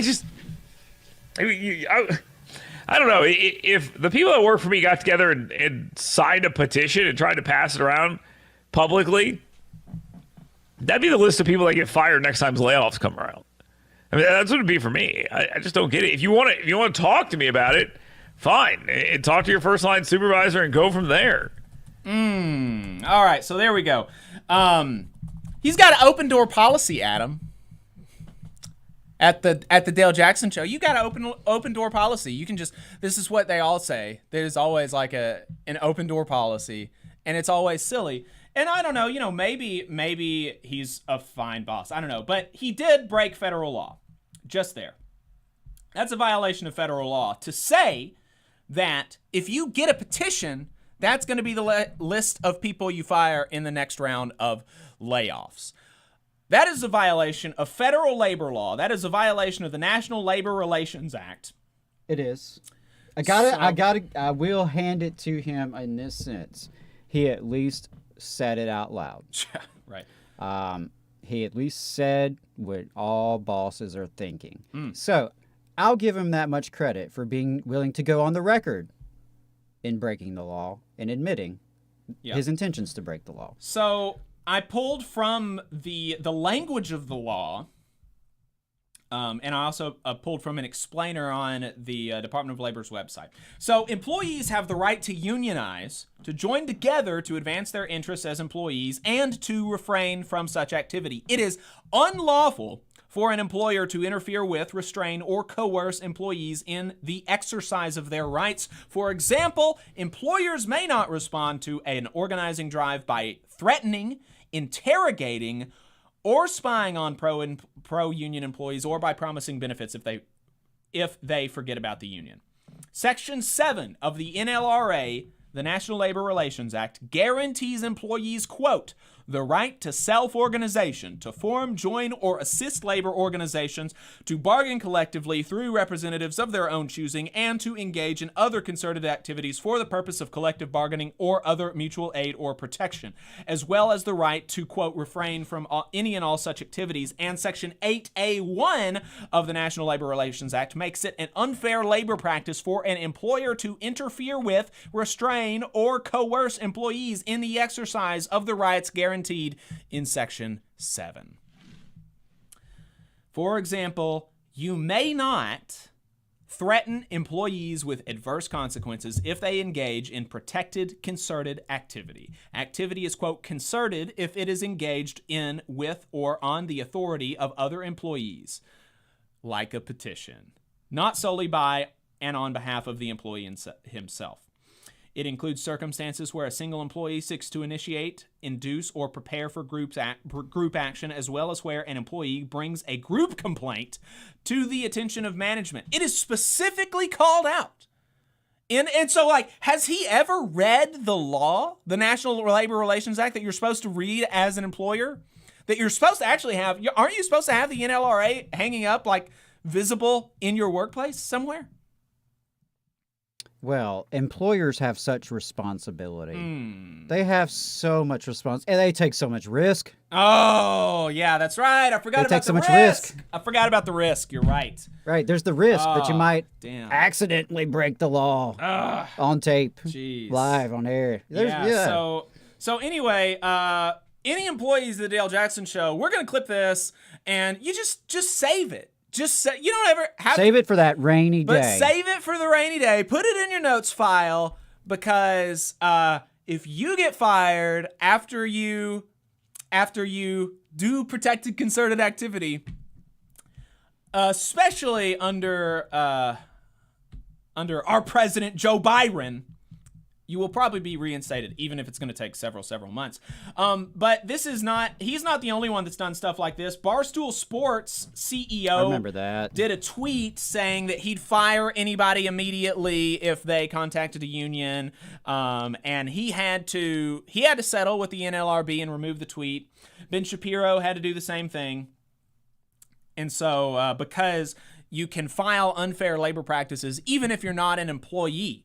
And that is set up so that, because obviously if you have an employer who is openly, where just anybody can see it, threatening you with retaliation for protected concerted activities, then you can see why maybe an employee wouldn't want to put their name on an unfair labor practice charge. So people who are not employees can also file unfair labor practice charges. And so they did that to the Barstool Sports CEO and to Ben Shapiro, and they had to settle with the NLRB, take down those tweets, and I think even email their employees that they've got a right to, collective action and all this kind of stuff. So Dale Jackson employees, put this in your back pocket, because that's going to be some real good evidence in your reinstatement case.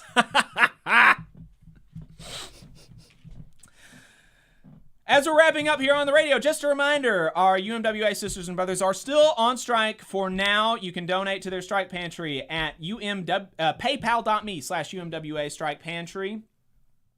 The Tennessee Valley Progressive Alliance is hosting Dana Sweeney from the Alabama Appleseed Center for Law and Justice to discuss state legislative issues and Appleseed's latest research. The event's going to be on March 14th at 6 p.m. at the downtown Huntsville Library Main Auditorium. United Women of Color have some volunteer opportunities coming up over the next several weeks, so sign up for their emails at uwoc.org. The next installment of their community series will be a virtual event on Thursday, March the 9th from 6 to 7:30, featuring our friends at the Huntsville Bail Fund. Very cool. Leave us a voicemail or give us a call. Talk to us about what we've been talking about in overtime, 844-899-8857. We're going to be talking about Secretary of Labor Sarah Nelson, a reversed injunction, labor history, a whole lot more. All power to the workers. See you in overtime. All right, folks, we're off the radio now. hope you enjoyed that. Hope you enjoyed the review of the criminal actions by local conservative radio host Dale Jackson.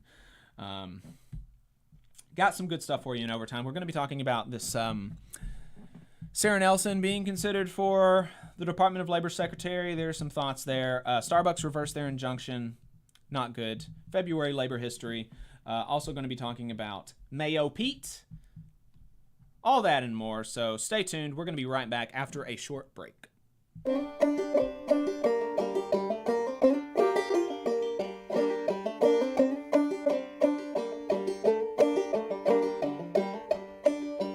Come on, you poor workers, good news to you I'll tell. How the good old union has come in here to dwell.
Folks, welcome back. You're listening to the Valley Labor Report. My name is Jacob Morrison. My co-host is Adam Keller.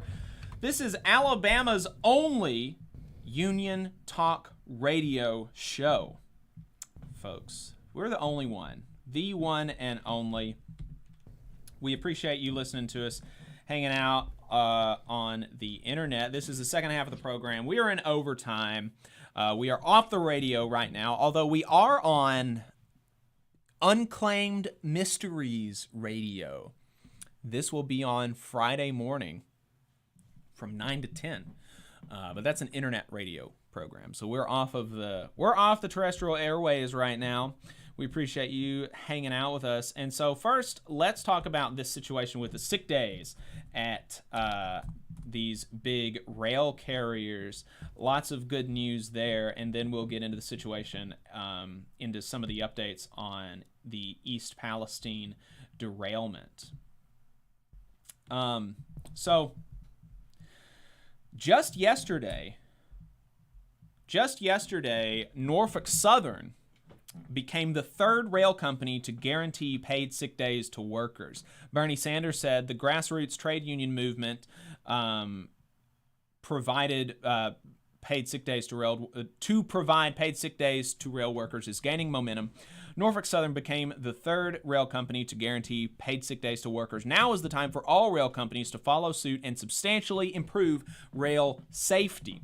The agreement, which the company announced Wednesday, provides sick time to roughly 3,000 unionized track maintenance workers.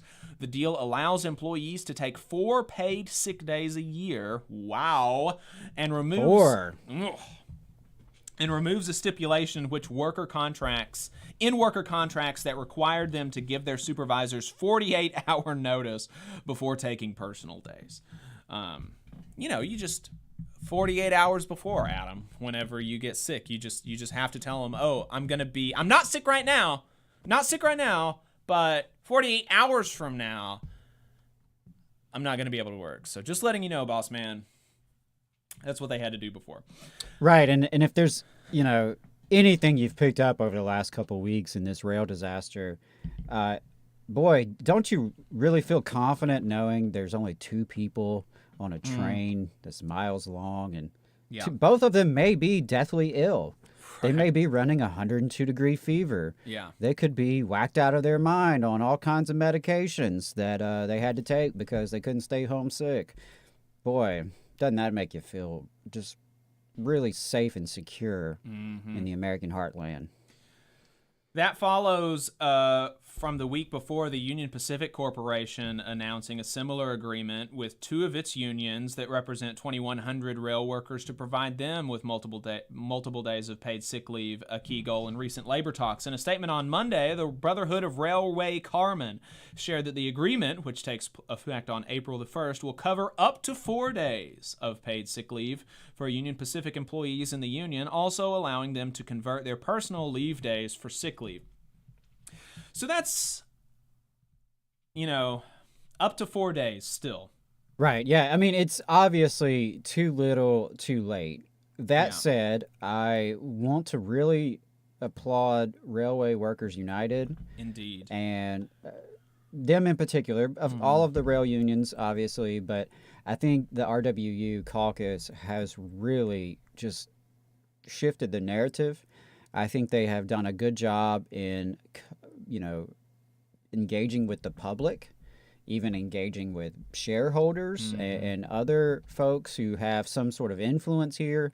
When Congress and the White House prevented the rail strike back before Christmas, they didn't stop fighting for sick leave. They did not stop the fight for paid leave that they so deserve. And so, as too little too late as this is, 4 days, okay, great. But it wouldn't be happening if they had not been organizing like they have, right? There has been some shifts, and that is through the power of their collective action and collective organizing. And I really, applaud their advocacy. There's a lot more left to be done, but the fact that they were able to get now 3 major carriers to budge and offer some concessions on paid sick leave, I think is definitely a victory.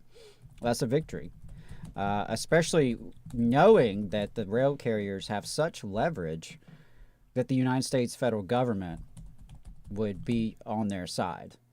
I think that's huge because you are taking on some of the most powerful companies in the world, backed by arguably the most powerful state in the world. So really, I applaud the workers for continuing this fight, and I do applaud those few in D.C. who have stuck by those workers during this fight, including Senator Bernie Sanders.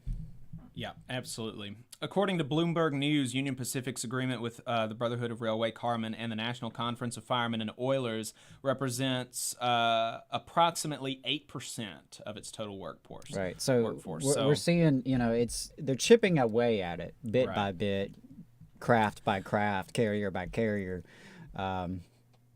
But this could have easily been avoided. This could easily be fixed right now with the stroke of a pen. Yeah, and one thing to note about that, at least, is that it didn't have to be this way. None of this would be necessary had Obama not excluded the rails from his executive order in 2015 mandating federal contractors provide employees with at least 7 days of paid sick leave. At least 7 days, which is still not an excessive amount. I think, frankly, it would be reasonable for federal contractors. I think that with our tax money, we ought to be leading the charge on benefits for workers, pay for workers, safety for workers. Lifting the standards so that, because there are only so many people who are federal contractors, who are federal employees, but if the federal government were to raise those standards, private employers have to compete with public sector employment, with federal contractor employment. And so you could raise the standards that way, even without implementing these, authoritarian whatever laws, minimum wage laws or anything like this. And so I think that there should be more guaranteed paid sick days than 7, but Obama did that in 2015, and he specifically excluded the rails, even though rail companies are federal contractors. I mean, there's not even a discussion there. They're federal contractors, but because they do work for the federal government, and so they ought to, under this executive order, they ought to have to give their workers 7 days of paid sick leave. But Obama excluded them from this, and so now, here we are downstream of this, and we've had this huge disaster. We have 17 rail derailments, train derailments, 1,700 train derailments every year. And of course, having the sick days is not the only thing. There's just this consortium of issues, but the sick days is really what the workers have kind of rallied around as the symbol of the broader issues that they're having in their industry. And the idea that Obama would allow this to continue in 2015 when it didn't have to, and the idea that Biden still allows it in 2023, and the idea that Biden pushed through a rail contract that workers voted down without even this minimum, when every single other federal contractor has to do this. Every single other federal contractor, and yet the rails get this special carve-out. Right. And it's such a special carve-out that Biden broke a strike over it. Like, it's just, it's bizarre. It's totally bizarre. Yeah, unnecessary. And the thing is, all these other federal contractors that do have to abide by this executive order, they're still trucking, right? They're still profitable. And in fact, I would imagine most of those federal contractors would love to have the profit shares that the rail carriers have had in recent years. I'm sure they would love to have those kind of margins. So it's not as if the rail industry can't afford it, whatever the rationale may have been at the time. We all know the reality is that the rail industry was successful in lobbying against it. Now, and that's what happened. Yeah. I mentioned Senator Sanders earlier. I know that Bernie wrote a letter to the White House a couple of months ago asking President Biden to fix that omission, to revise the executive order and to include the rail carriers under that order. And again, that would solve the issue. You know, I guess, you know, there's a discussion there to be had about, you know, this is what happens when we rely on, you know, politicians and the federal government to fix these issues for us. Mm-hmm. But, you know, at the end of the day, there is a clear method to resolve a very, very dire issue for thousands and thousands and thousands of workers on an important industry, one of the most important industries in our country. It could easily be done. President Biden, if he wanted to recover some of his reputation among rail workers and working people more broadly, why not? Why not come right out, sign the executive order, declare, you know what, I don't care what these railroad barons have said, we are going to guarantee all of their workers have at least 7 days of paid sick leave. It would be a huge win for them politically. It would be a huge material benefit for these workers and their families. It would change their lives and improve their lives. And theoretically, you can campaign on that, right? That's a deliverable to people. Right. In nearly every corner of the country, right? There are rails all over this country. And even in places that have, you know, minimal union presence, there are folks who work on the rails. Yeah. There are railroad union members everywhere. So I agree with you. I think it is, it's very poor politics. But again, you know, that assumes that the goal, the end goal, have the same goal as us, is to win elections through helping people. And I think, you know, there's decades of data and evidence to point to the contrary, that is not what they're trying to do. And my personal opinion would be they would rather lose elections than actually challenge capital and challenge the ruling oligarchy in any meaningful way. That's my thoughts, but, you know, maybe I'm a wild conspiracist. Yeah. So we're going to get into the latest updates on the train derailment in East Palestine, but Infinite Content in the chat said that he's on hold, so let's go ahead and take that call, and then we'll get to... Sure. Well, give me just a sec. I did not change our settings to make sure I can bring on this caller. So give me about 30 seconds here to make sure we can get Infinite Content on the air. Appreciate the discussion in the chat. Who knew it only took a major disaster for rail workers to get days off? We should have them more often. Pittsburgh Dude 87 says.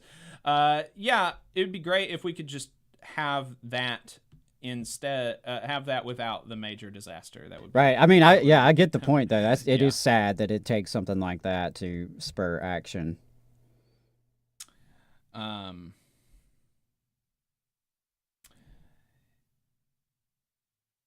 right, y'all. I believe I should be able to bring Infinite Content on the air. Let me see if he is on. All right. Can you hear us? Hey, Adam and Jacob. How are y'all? Hey, Infinite Content from Philly. Doing good. How are you? I've had a week, and I'm a little distressed about a mass shooting that happened in Philly that seemed like it was it seems more devious than what happened than just a regular shooting in Philly. Because I haven't even heard anything about this. Well, like 7 people got shot on Thursday evening in Philly in a neighborhood, but all the shooters, they got out and shot in different directions, which made me think they weren't looking for somebody. They were doing this to be like a form of like domestic terrorism. Wow. And with all these, it's about this these hate marches that are going on in the country. It just made me feel like this had Buffalo, New York energy. That said, I want to point out something that a couple of things that you might not be aware of. I think one of the reasons that Mayor Pete has been slow to address the things in East Palestine is because I believe McKinsey was one of I had Norfolk Southern for a client. I think Is you're that right. The case? And if they were the ones that pushed against getting those brakes installed, then he might have had he might not be in this whole situation with clean hands.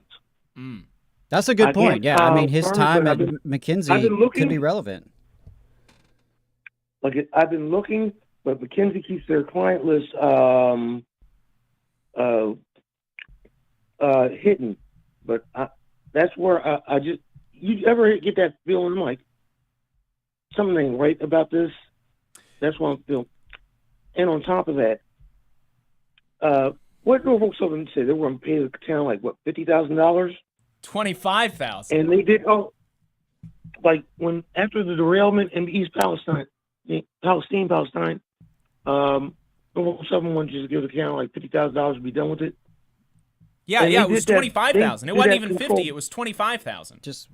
Oh, I'm sorry, 25,000 because they're so benevolent and magnanimous. And they did all that stuff before the EPA got there. EPA said, no. We're going to clean this up, and you're paying. Norfolk Southern's on the hook for all of this. Right. And if they refuse to pay, they're going to pay treble damages. So they've tried to get off on the cheap. And on top of that, there's another conflict where the EPA is allegedly taking like the safety and water readings from Norfolk Southern's people.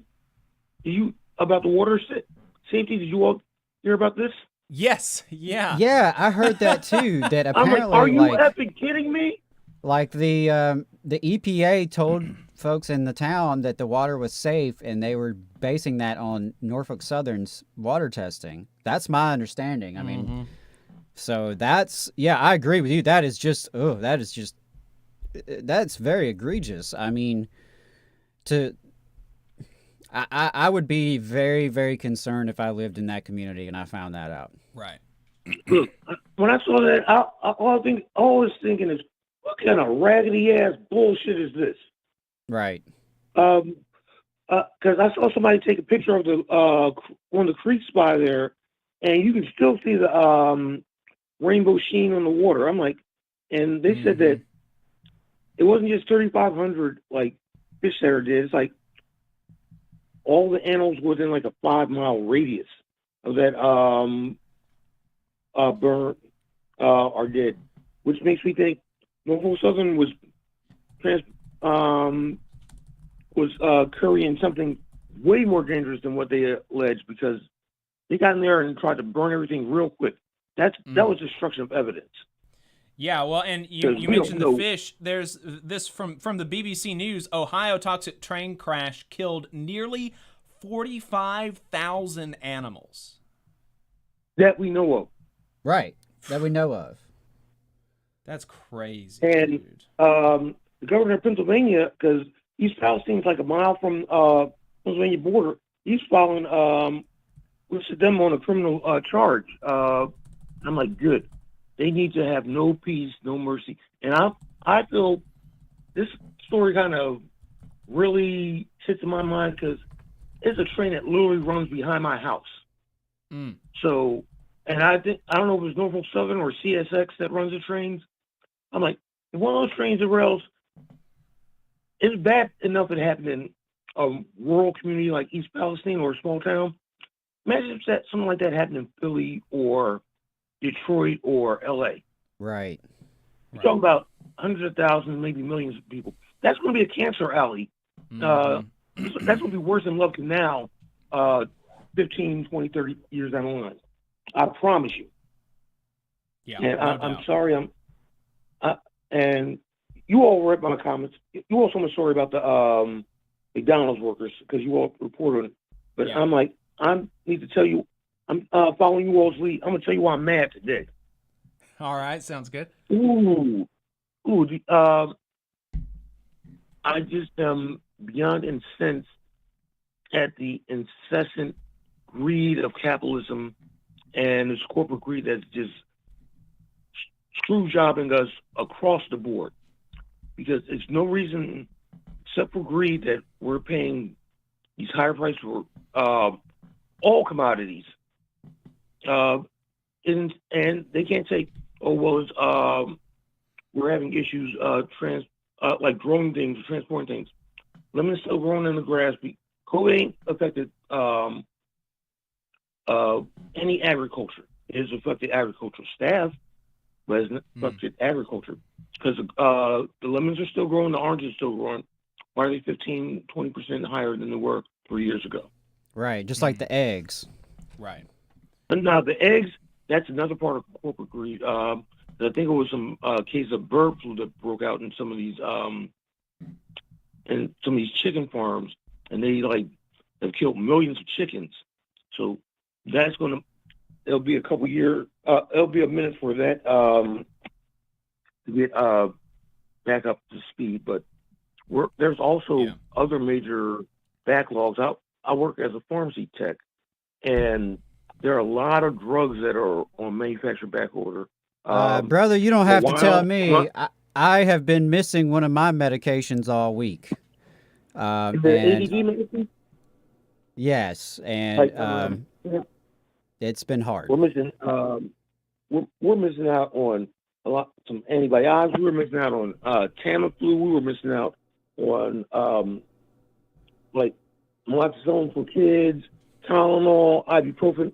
I'm like, this is why I don't agree with everything that every politician says. But when Elizabeth Warren said we need to start making our own pharmaceuticals at the government level, we need to do it because these companies are just they're allowed to. They want to try to do like normal something, privatize the profit and socialize the costs. Yeah, that's exactly right. Yeah, and I'm glad you mentioned that. It's not something we mentioned on the show, but there are medication shortages affecting people all over the country. Like I said, I've been dealing with that personally. I know other people in my life have been dealing with that.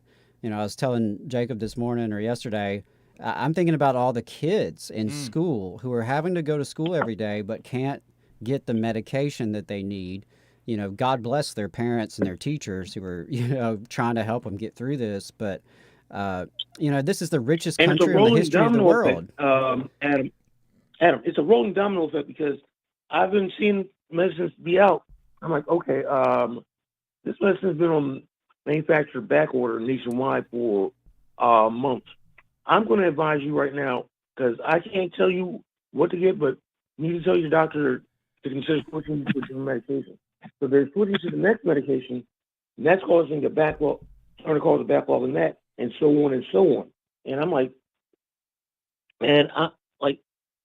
I'm trying to be sympathetic and help people out so they can have a solution to their problem, but it's out of your hands. It's out of our hands as customers, out of your hands as in the pharmacy employees. I mean, it's a real shame. The richest country on planet Earth, and we can't even ensure supplies of medication for people when their doctors prescribe it to them.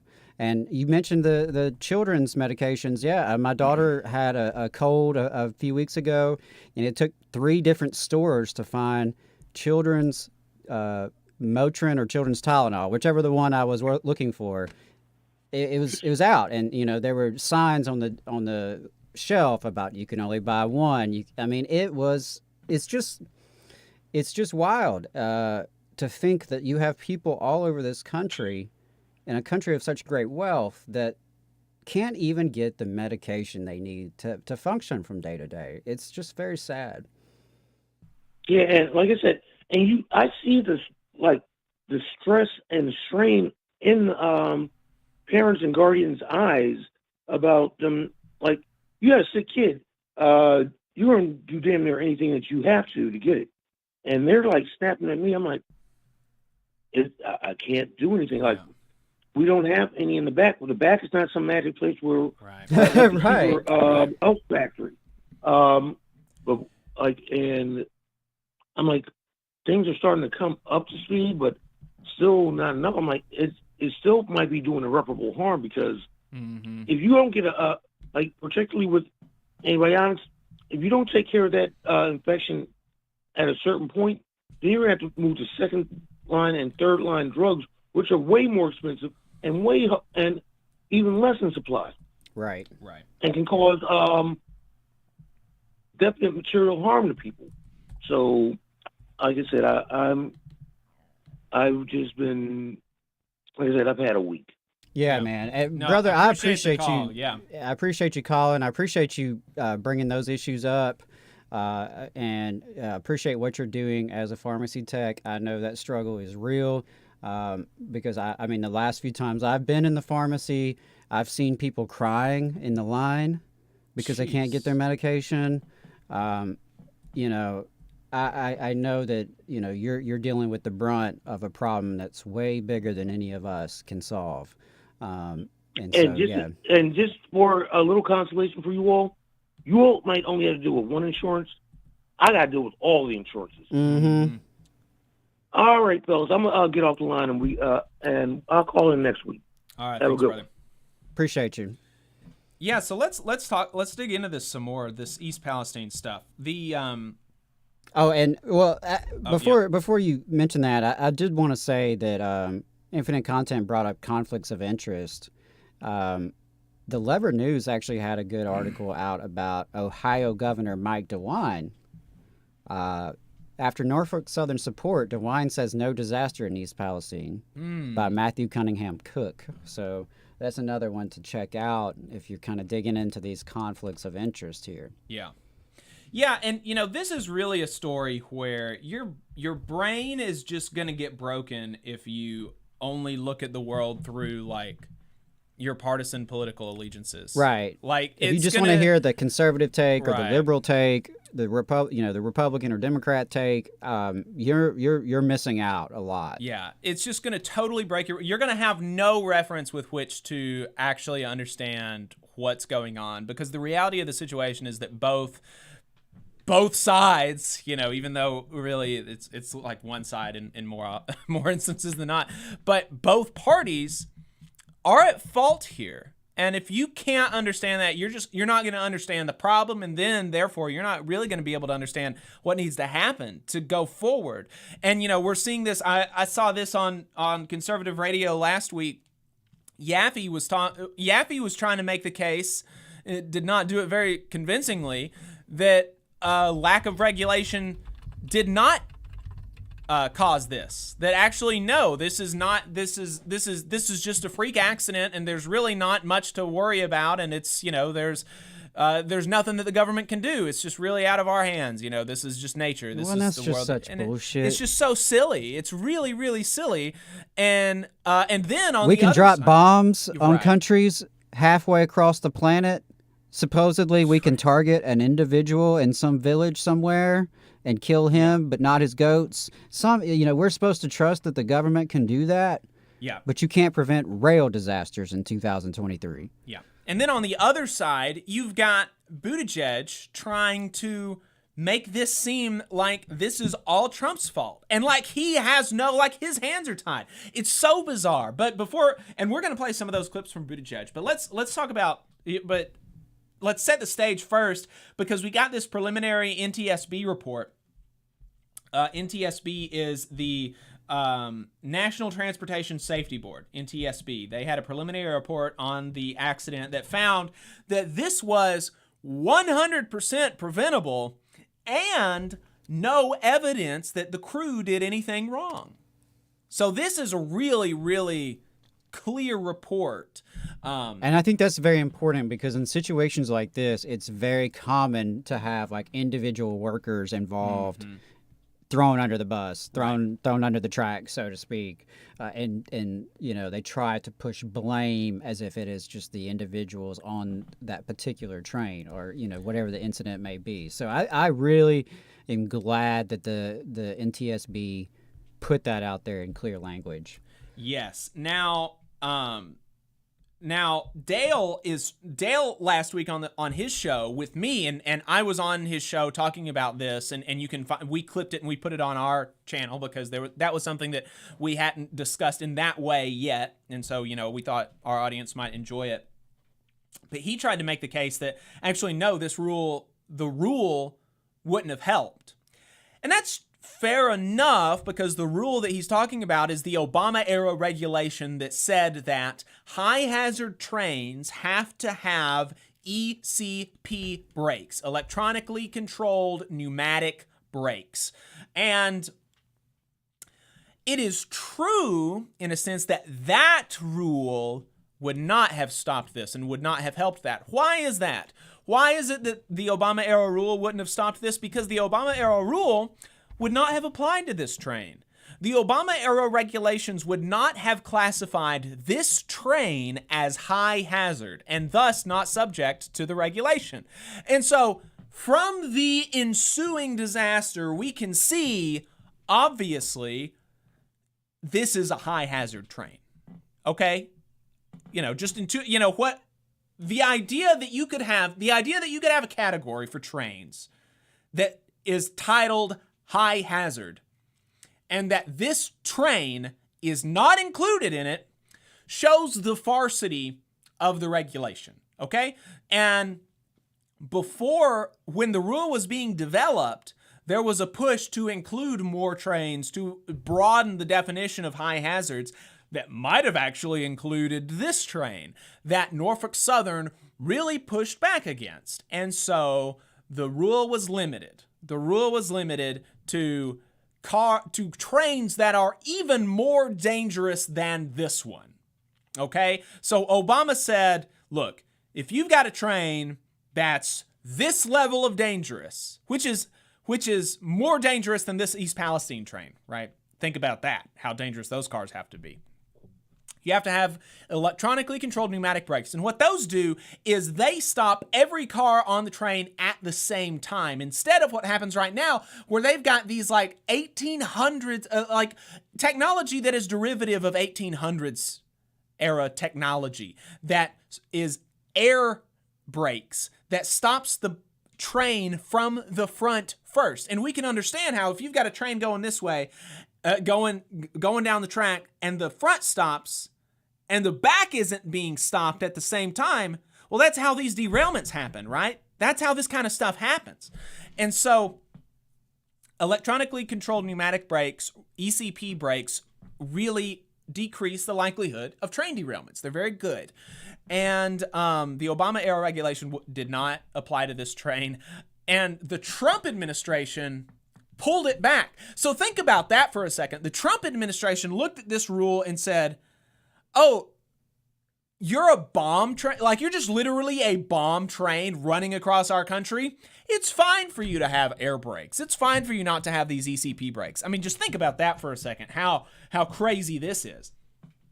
And so Dale was trying to, he probably wasn't trying. He was just misunderstanding the thing because, like I said, people, when you are only looking at this through partisan politics, it's just going to break your brain. You're not going to be able to understand what's going on. And Dale clearly does not understand what's going on. He doesn't understand what's going on here.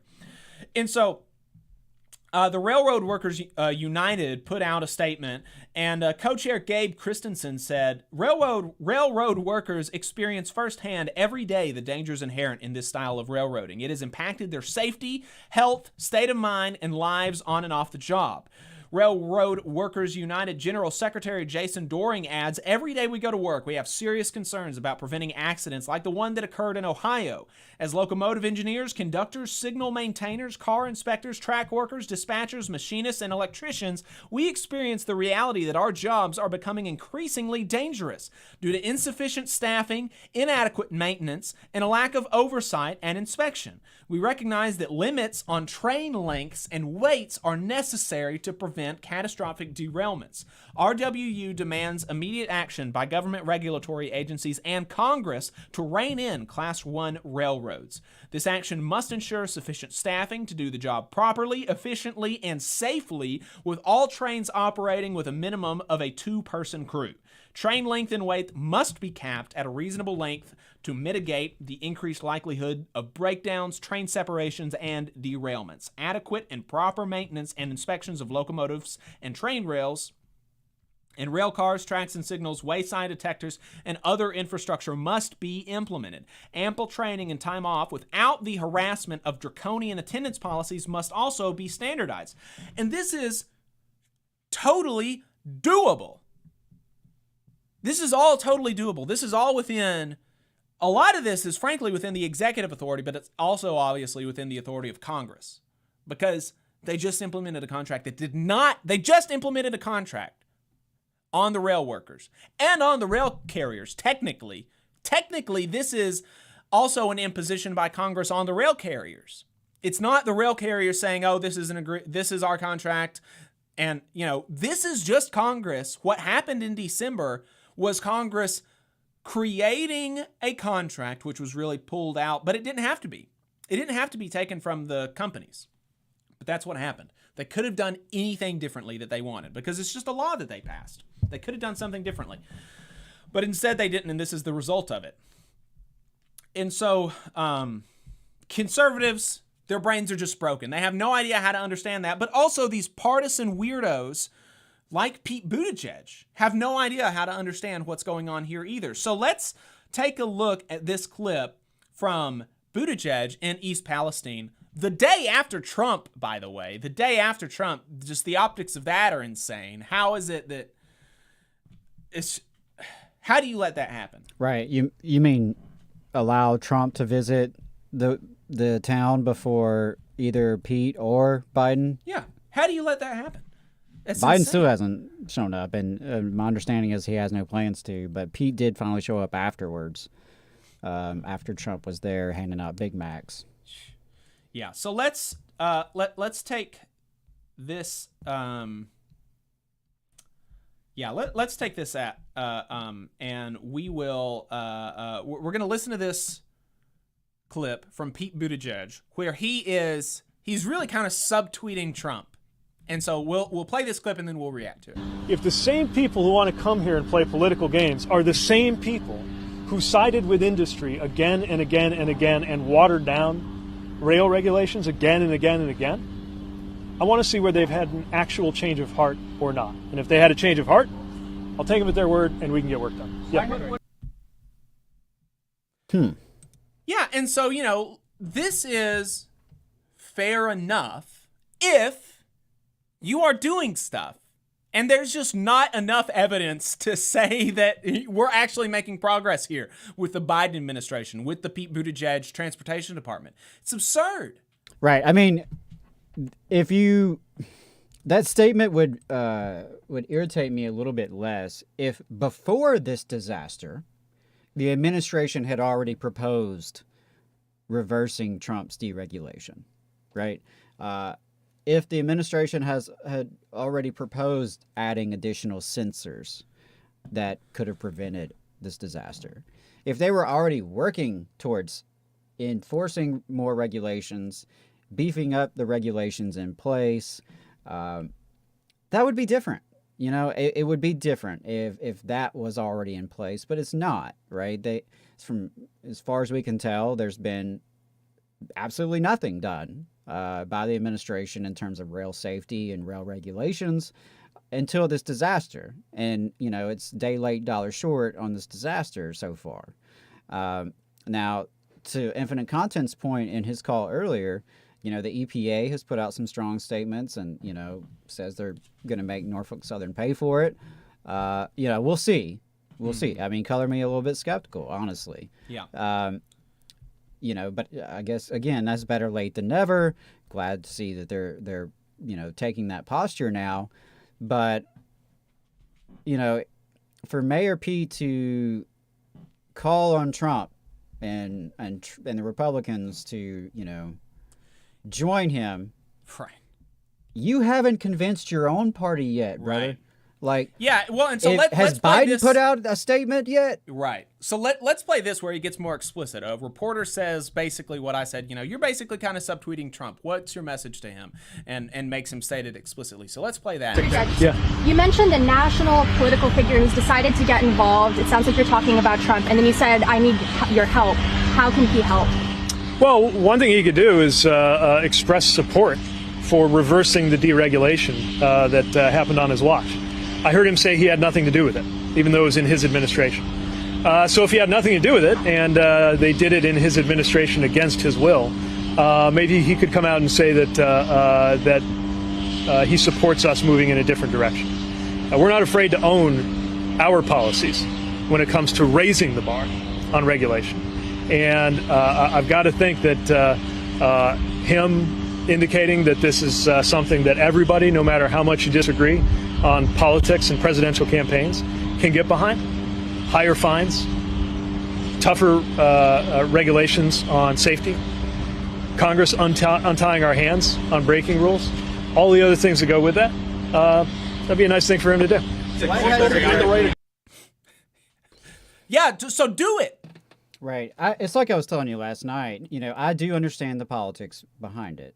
And in fact, I don't even necessarily disagree with that approach. But it rings hollow. When you're not doing anything. When your own party needs to follow the advice you're giving to Trump, right? I don't see a groundswell of regulatory zeal coming from the Biden administration or the Democrats in Congress. Right. If it's out there, I have missed it. But you can't sit around, twiddle your thumbs for a couple years, then show up after the big disaster, late, and act as if, this happened because of Trump, and Trump could really do us a solid and call for better regulations and call for things to get better. Of course he could. And you know what? He'll probably say it. Right. He'll say the exact opposite probably 20 minutes later. But yeah, they probably can get him to go on the record to say something like that or to that effect. But yeah, that's what bothers me is. Yeah, well, Adam, look, let's cut him a break because he's got a reason why he hasn't done anything yet. And he explains it here in this press conference. So let's play this clip. But also, Norfolk Southern and the other freight rail companies need to stop fighting us every time we try to do a regulation in order to hold them accountable and their other railroad companies accountable for their safety record. And what we've seen is industry goes to Washington and they get their way. They got their way on the ECP rule. They got their way on a Christmas tree of regulatory changes that the last administration made on its way out the door in December of 2020. I think they're getting their way on the fines being too low. I'm sorry, but if the biggest fine we can charge on a violation is $250,000 or less, and that's an egregious hazmat violation to get somebody killed, that is not enough for a multi-billion-dollar company. Well, we're acting on it with the authorities we have and calling on members of Congress to act on it with the authorities they have, and the railroads not to wait on us to require them to do the right thing on their own. Yeah, well, see, there you go, Adam. I mean, he can't do anything because the companies aren't letting him hold them accountable. So, what can you do, right? Yeah, and, I'm glad Infinite Content brought up the McKinsey connection. I mean, because this is a gentleman who was literally paid significant sums of money to help companies figure out how to beat regulations. Right? To help companies figure out how to do exactly what he's describing, to go to Washington and win. And that happened under Democrats and Republicans. Yeah. The transportation industry, the rail industry has been deregulated over the course of more than 5 decades now. Right? We can go back to Jimmy Carter's administration. So it's just really hollow. Yeah, you're right, Pete. The companies are going to fight you on regulations. That's how this works.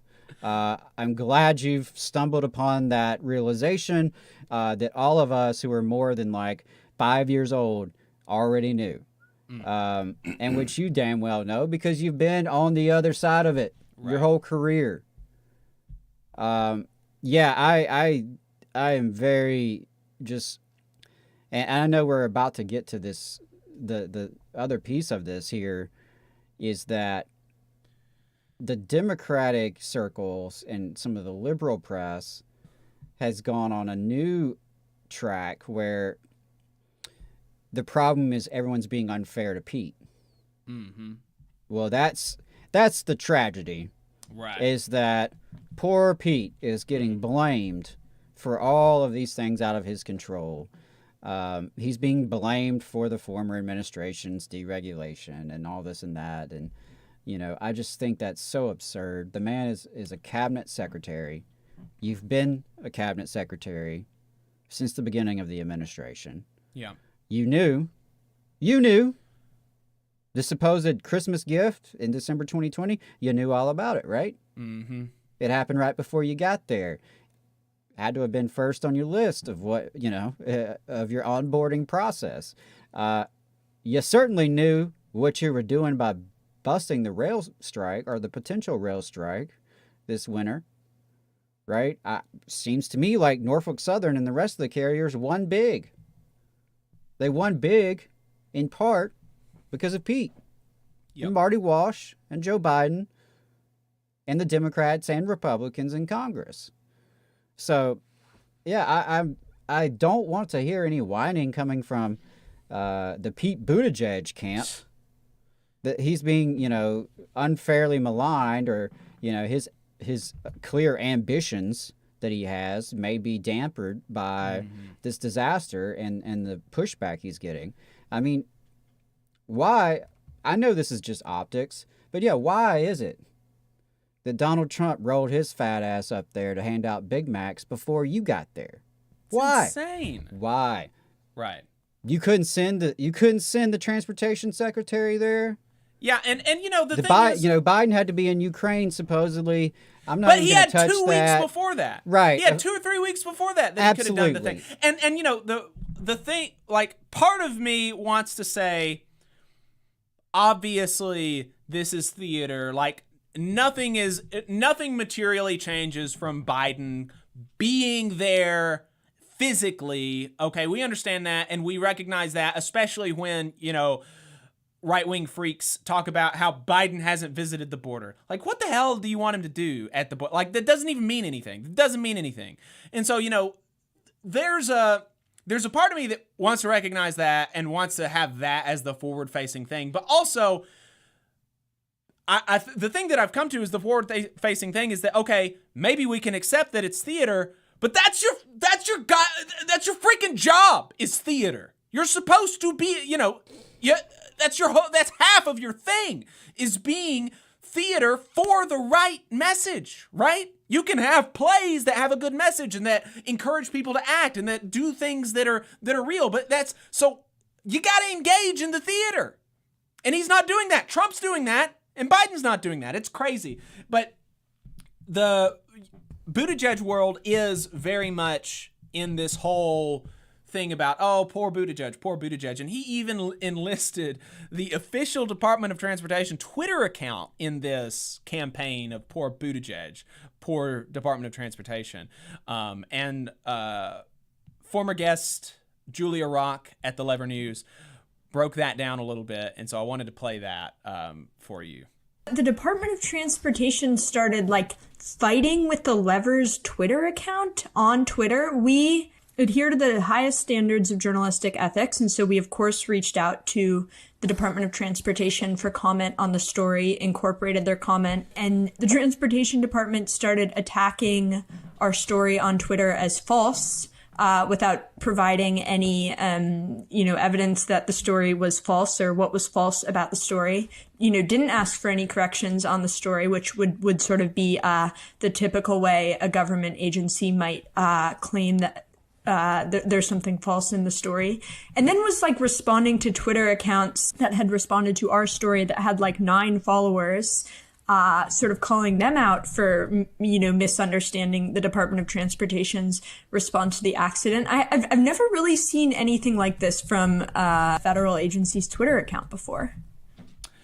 And for some reason, I don't know why she didn't include this in the thing. Maybe she wants her podcast to be more professional than the Department of Transportation was being on Twitter. But that account with 9 followers, the username was Cupcake Boner. So Cupcake Boner holding the Department of Transportation accountable. Wow. Very funny. Yeah, that's bizarre to me. Come on now. You got more to deal with right now than arguing with Cupcake Boner 69 on Twitter. Yeah. That seems bizarre. But on that note, I really, really am appreciative of Julia Rock and all of the folks at the Lever News. The Lever News has really been all over this. Yeah. They have put out some quality journalism. They are digging into the backstories. They're digging into, what are the conflicts of interest here, both with the Democrats and the Republicans. As I mentioned earlier, this pretty new article about Governor DeWine, right? I mean, this guy has received significant sums of money from Norfolk Southern. They have helped his career tremendously. Yeah. So, I give credit to the Lever News. I think they have helped to shift the narrative around this and helped to,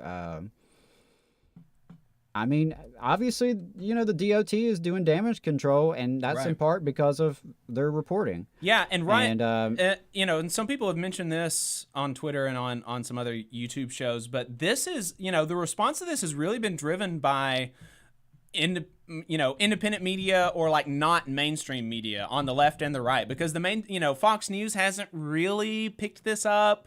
CNN, MSNBC, that they're all of these, the big alphabet channels are really kind of late to the game. And it's been, outlets like the Lever News doing the real reporting where like if you actually want to figure out what's going on, you want to go to the Lever, right? Right. But also you've got, right-wing weirdos on radio trying to convince people that it's like Antifa or something, or that but they're talking about it. And then some people on more like Democrat partisan type stuff talking about this too. So, that's interesting about the media landscape, that independent media, not mainstream media, has been able to create this reaction. Got a super chat from Straw McCallum in the chat saying, parties of the proprietary class doing proprietary class politics and engaging in sparring club kayfabe. And that's, that kayfabe is really a great way to describe what's been going on here. Yeah, that absolutely. I think there's a reason why there's a crossover in politics and professional wrestling sometimes. Mm-hmm. Even right here in Huntsville, Alabama. Yeah, for sure. For sure. We have a couple of quick stories, and then we're going to get to February labor history. Just a quick hit on this. Marty Walsh is leaving the position of labor secretary for a cushy job as the head of the National Hockey League Players Association. Just bizarre. Absolutely bizarre. But that leaves open the job of the head labor law enforcer, and Lauren Kaori Gurley broke in the Washington Post that the White House is vetting top labor official Julie Su and the president of the country's largest flight attendants union, Sarah Nelson, to lead the Department of Labor after Labor Secretary Marty Walsh steps down in March. 3 people familiar with the matter said on Friday. Leaders of the organized labor movement have also recommended the outgoing executive director of the National Football League's union, DeMaurice Smith, as a potential candidate to fill the position. Wonder who those leaders are. Yeah, so that's interesting. I mean, I don't know a ton about DeMaurice Smith and the NFLPA, record that he has there. That is kind of, it's interesting, if nothing else, that you got the labor secretary heading off to the NHL Players Union while the former head of the NFL Players Union is a top candidate. That's interesting. But and I don't know a ton about Julie Su. I look forward to kind of digging into her record a little bit more. Yeah, Julie Su was the head of the California Department of Labor, and by all accounts that I've seen, she was pretty good. She has been endorsed for the position by several unions. I mean, Marty Walsh was as well, though. Right. Marty Walsh, there was, of course, critique and concerns from the left about Marty Walsh, but more or less, kind of the union establishment was pretty keen on him. Yeah. And Noam Scheiber mentions, though, because that quote from the Washington Post that leaders of the organized labor movement have also recommended the outgoing executive director, Noam Scheiber, the labor reporter for the New York Times, said that, if you read between the lines here of the Washington Post piece about the short list, he says, does the established labor movement consider Sarah Nelson to be too militant for the job? So that's an interesting, reading the tea leaves thing there, because I hadn't thought about that immediately when I read the piece, but I guess, you read the piece and there's a reason. Like, these things don't happen for no reason. People who leak have an agenda. Whenever you see something in the paper, whenever you see something in the news, sources say, those sources have an agenda. So why is it that leaders of the organized labor movement are recommending DeMaurice Smith, who is, maybe he's good, maybe he's not. I have no, but he's a nobody, right, on the national political scene. So why is it that they're throwing his name out there when there is Julie Sue, who is well established, and also Sarah Nelson, the president of a large union? That's strange. Senator Bernie Sanders also endorsed Nelson for the job, describing her in a recent letter to Biden as, quote, a leading voice for worker rights.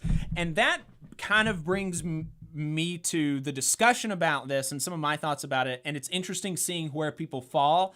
And it seemed to me that the people who are politics first are really all about Sarah Nelson as labor secretary, and the people who are more unions first are a bit more hesitant about it. And so I think that's an interesting kind of divide there, which is not to say that the people who are politics first are bad. I have good feelings for Bernie Sanders. I don't, he's good, but he's definitely a politics first guy. Even if he's like the best labor person in the Senate, he's still a politics first guy. Mehdi Hassan is another person that was like, oh, this would be really great for Biden, and in a stunning way. Yuleen New from New York, obsessed with Sarah Nelson. Good choices, not even sure how others can come close.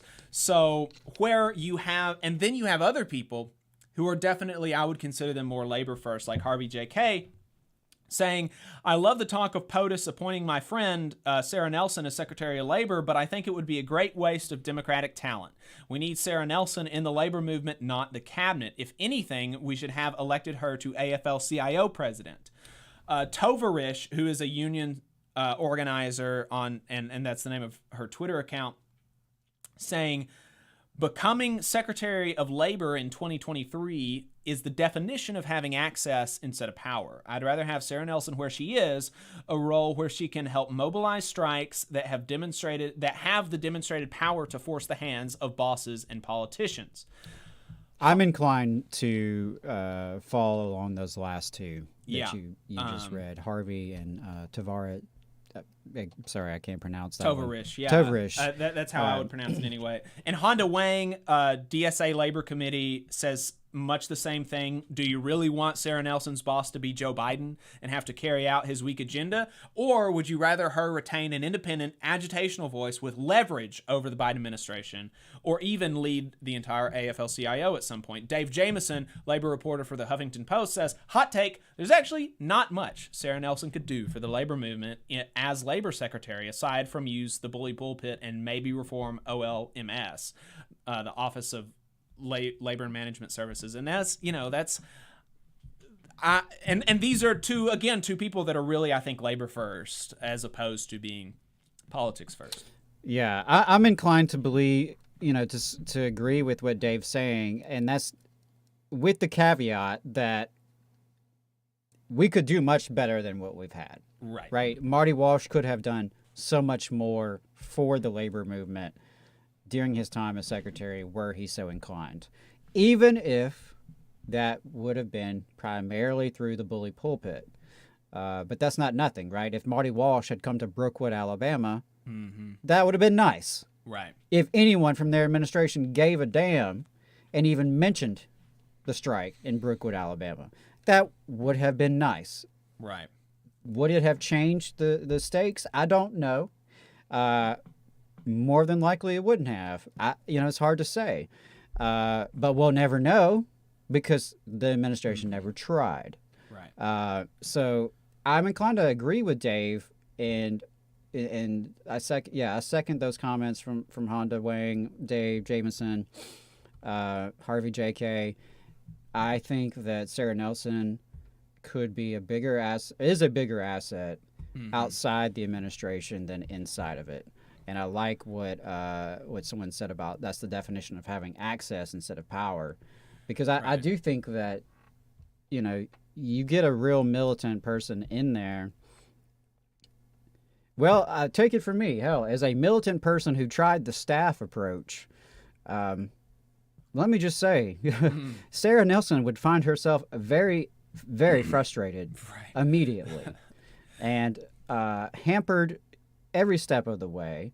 I would find it hard to believe that she would have much authority, much ability to really go out and do her own thing.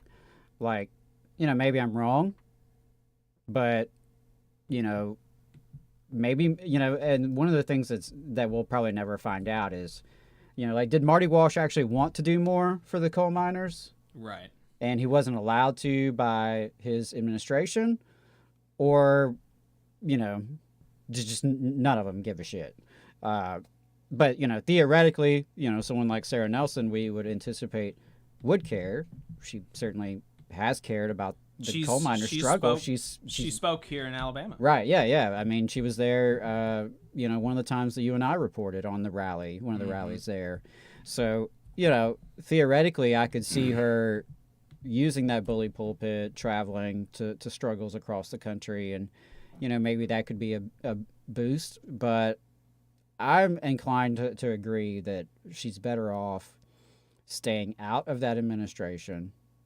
And I do think, you know, being the head of the AFL-CIO, that's different. And I think I would be supportive of that.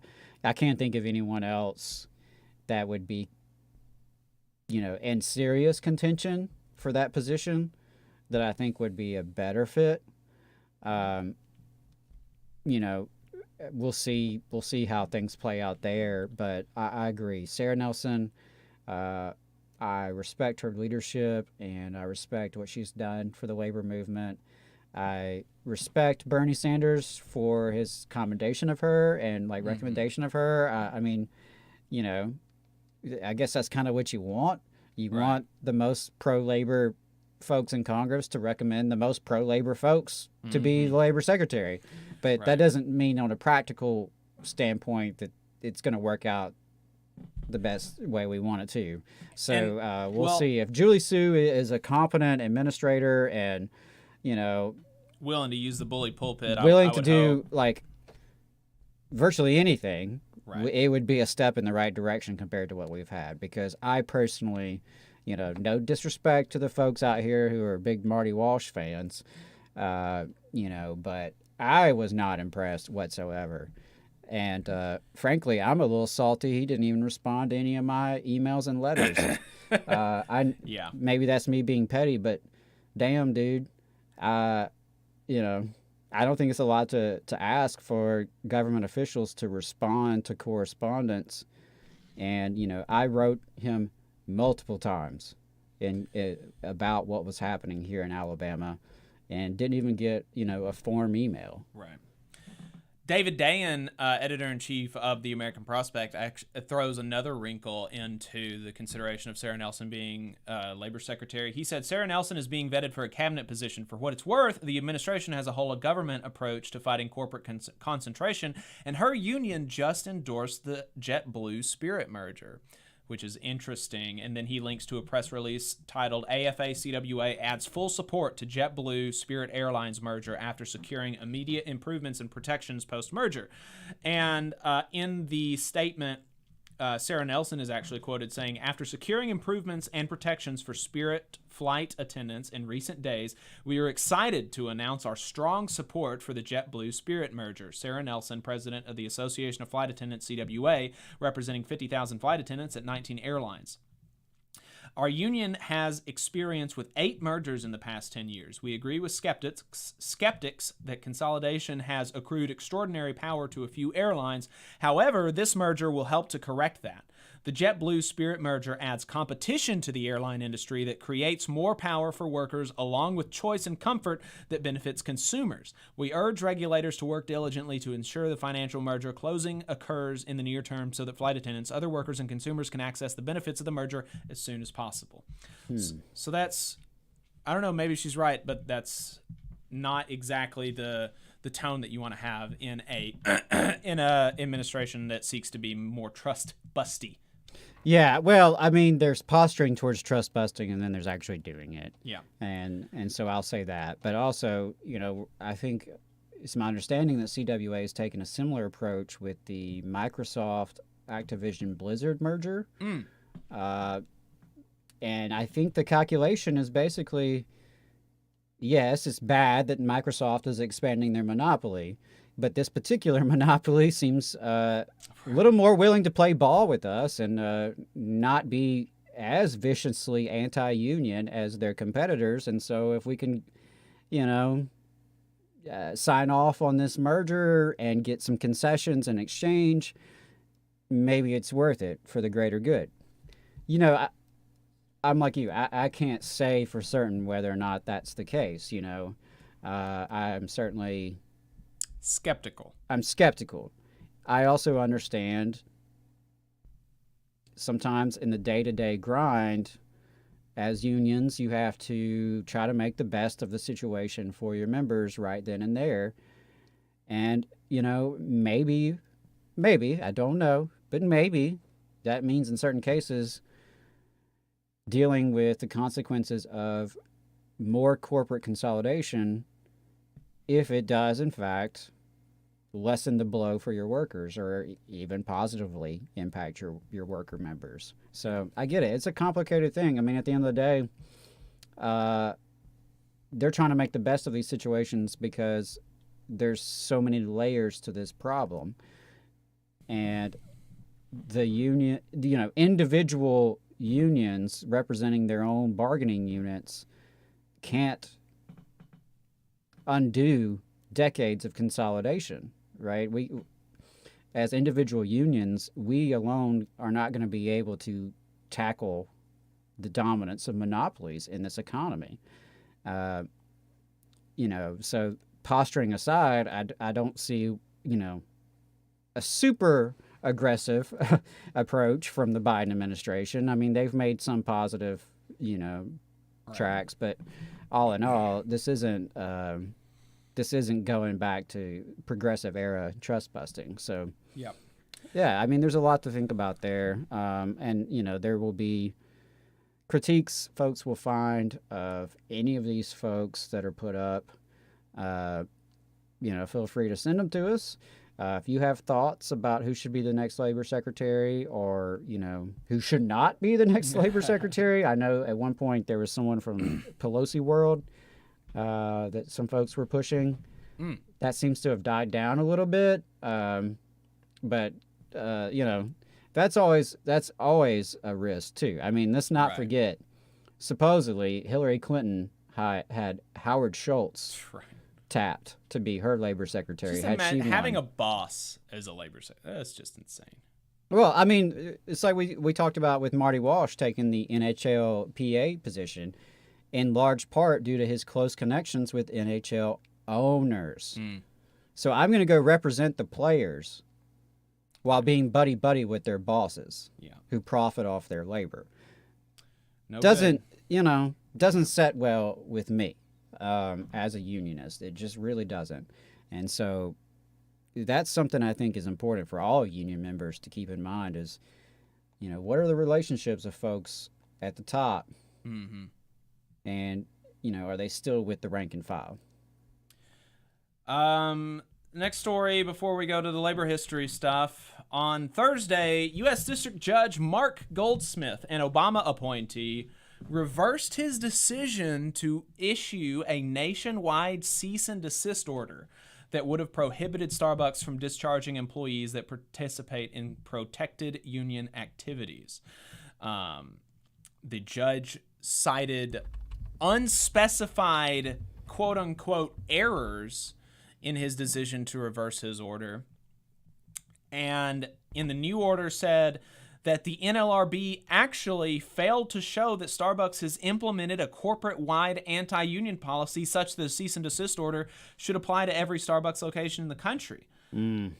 And how can you say that? You don't even have to have the NLRB show you that. You can just look at the news. Anytime there's a union campaign, you can see them illegally retaliating against their employees. This is just the most insane thing. Really, really, really absurd. I don't know how you can say this. Sounds like some lawyer weaseling. Yeah. It would be nice if he showed us the errors instead of just saying there were unspecified errors in his previous ruling. Well, show us what errors you're talking about, because you previously agreed with the NLRB. You previously agreed with the NLRB to such an extent that Judge Mark Goldsmith issued a nationwide cease and desist order, something that hasn't been done in decades. The idea that this guy just, whoopsie-doopsie, I'm throwing out this nationwide, this unprecedented activity. You are convinced to take an unprecedented level of action against Starbucks, reasonably, rightfully, I think, in my opinion, and I think, frankly, objectively, that's the right thing to do, because we can see how the retaliation has affected the union campaign. It's a clear pattern. It is a clear pattern of law breaking. Right. Intentional and obvious and absurd. It's just, how do you come to this conclusion? And so instead, the new injunction specifically prohibits only the Starbucks store in Ann Arbor, Michigan from firing employees who attempt to unionize. It's crazy. An abrupt reversal. Yeah, I would absolutely say so. I mean, when you told me this, I couldn't help but think about The Godfather and the classic scene where the guy wakes up and his prize horse's head is in the bed with him. He got the memo. He changed his mind. Right.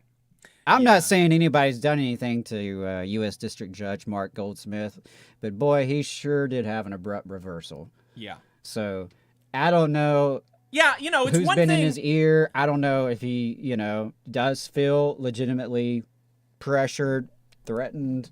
I don't know what, But it's like you just said, so he weird. made a huge, Right. huge decision, and felt confident enough to take that huge decision, knowing what a big deal it was going to be, and knowing this is going to get a lot of attention, a lot of eyes are going to be on this. Right. And if I'm a U.S. District Judge and I'm about to issue a ruling that's going to be pretty groundbreaking, I'm going to think about it. I'm going to think long and hard about it. I would anticipate what the opposition would be. Right. And I mean, he had to have known this was not going to go over well with corporate America. Right. And of course, Starbucks specifically, but, more broadly, corporate America. So I don't know. I mean, we might need to check on Judge Goldsmith. Yeah. We might need to check on him. Yeah, where are his kids? I don't know. Maybe they're holding his dog hostage or something. Frankly, given the clear pattern of intentional law breaking by Starbucks, there's very little you could tell me that would surprise me. Right. About any conduct or misconduct they may or may not have committed. Yeah, I mean, frankly, you've got to, people need to start going to jail for stuff like this. If we're going to be a society that jails people, that throws humans in cages, the people like this should be going to jail. The people who are orchestrating nationwide anti-union campaigns that are running afoul of the law, people that are, hiring children to work in dangerous work environments for 12 hours a day. These people need to go to jail. Yeah, I mean, we've said it before, but, Citizens United under the Supreme Court declared corporations as people for the purposes of political contributions. But for nothing else. But for nothing else, right? People are locked up. Mm-hmm. People are given death sentences. Right. But companies, there's no equivalent punishment to companies that egregiously violate the law, intentionally violate the law. They know that violating the law is just one of many costs of doing business the way they want to do business, and they can easily, accommodate these measly fines. Okay, we gotta post a letter up in the break room. We gotta bring that one person back. Then we make their life hell until they quit. It's just it's such an unlevel playing field, and so I know that it's easy for us as union folks to get dispirited and get disenchanted, and especially when we see the statistics of the decline in union membership. But it's also remarkable how many folks are organizing and are unionizing in spite of these odds and in spite of the tremendous inequity in our legal system. Yeah. So I just want to send solidarity to all of the workers at Starbucks. You guys have really, lit a fire in the labor movement and in the working class in America. Really, I think the Starbucks union drive has been huge. There are folks who don't pay attention at all to unions, don't even pay attention to politics, who know about this. Right. And I think that's big. So shout out to Birmingham Starbucks. Shout out to our sisters and brothers over in Scottsboro. Just keep it up. And, somebody go check on Judge Goldsmith and his family and make sure everybody's okay. So, Adam, what happened in February in labor history? All right, we're gonna wrap it up today with a little bit of history. It's time to share some February anniversaries in labor history and the long fight for justice. I compiled this information primarily from the 2022-23 edition of Planning to Change the World, a plan book for social justice educators. It's an excellent planner. It's published by the Education for Liberation Network, and I want to make sure I give them full credit. Definitely check it out if you are a parent or a teacher, or if you want a cool planner to give you a little inspiration each day as you jot down your appointments. I also want to shout out the Zen Education Project, another great resource for educators as well. But they have This Day in History posts. They have a little section on their website where you can find This Day in History. They also do regular #TDIH posts on their social media channels. So that's another way to get good anniversaries and events happening on any particular day. So February 1st, of course, was the first day of African American History Month. Since 1976, February has been designated African American or Black History Month, with the idea dating back to 1915 with the establishment of the Association for the Study of Negro Life and History. Headed by historian Carter Woodson and pastor Jesse E. Moreland, the organization sponsored the first Negro History Week in 1926 with the goal of celebrating the contributions of Black people to American history, society, and culture. And sadly, while we've made real progress in the history field when it comes to Black history, there are politicians in Montgomery and across the country who implicitly, and in some cases explicitly, oppose the right to celebrate Black History Month in public schools. Unraveling centuries-old layers of white supremacist propaganda and myth is an essential task to understanding our past, present, and future. February 1st is also the 120th anniversary of the publication of The Story of My Life, the autobiography of Helen Keller. Helen Keller lost her vision and hearing as a young child. Through hard work and the determination of her devoted teacher, Anne Sullivan, Keller learned to read, write, and speak, becoming the first deaf-blind person to earn a university degree in the United States. She was an ardent advocate for the rights of the disabled, writing several books and giving lectures worldwide, demanding access and opportunities for the disabled, particularly the blind and the deaf. But Helen Keller was also a champion of labor, motivated in part by her disability rights activism, and her militant politics and active role in key social movements of the early 20th century is often left out of the conventional narrative around her life. She has a quite the radical story that, frequently is left out when Helen Keller is brought up in pop culture. And finally, I didn't want to spend too much time on this part of it, but I've been told, allegedly, there are young people today who believe Helen Keller was not real, or that her accomplishments are a myth, right? That she didn't actually write those books. And y'all, I mean, listen, there's a line between healthy skepticism of the dominant narratives and a completely bonkers rejection of factual reality. And clearly some folks have crossed that line. To the extent such a phenomena in similar ones exist, it only reaffirms for me the importance of high-quality social studies education for all young people. February 4th is the birthday of civil rights activist Rosa Parks, who lived from 1913 to 2005. Parks, of course, became an international icon of resistance to racial segregation in large part due to her role in launching the Montgomery bus boycott in 1955.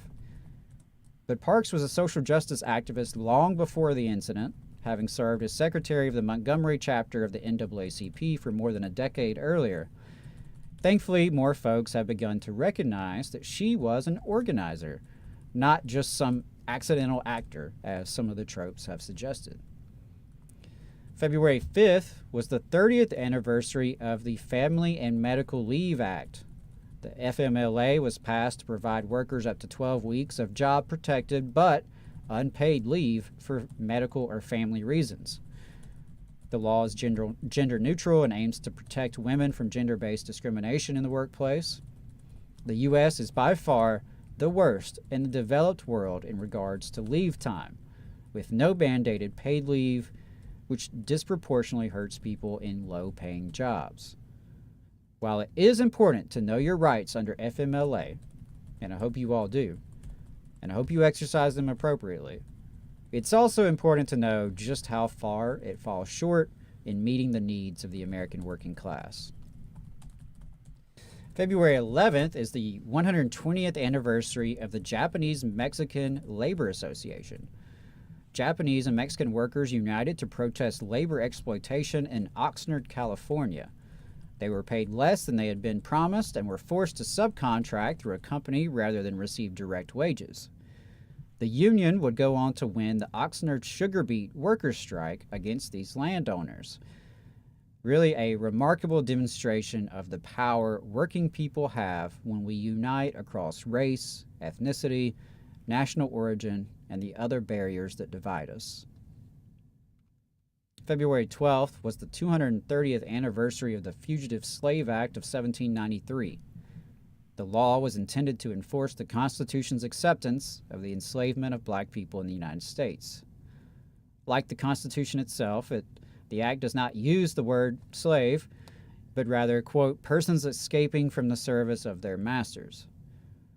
The law authorized the arrest, search, and seizure of fugitives and fined any person who aided an escaped enslaved person $500. $500 in 1793.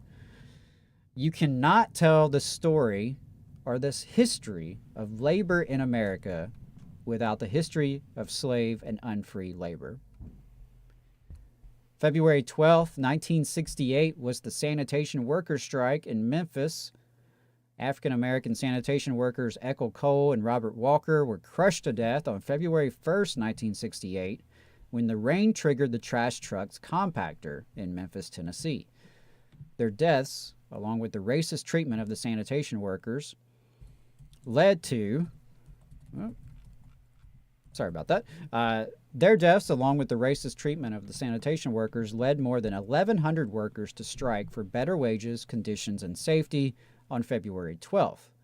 In late March, Dr. Martin Luther King Jr. came to Memphis to march with the sanitation workers. It was while there that King was assassinated outside his motel room the evening of April 4th, 1968, 1 year to the date after his speech against the Vietnam War at Riverside Church.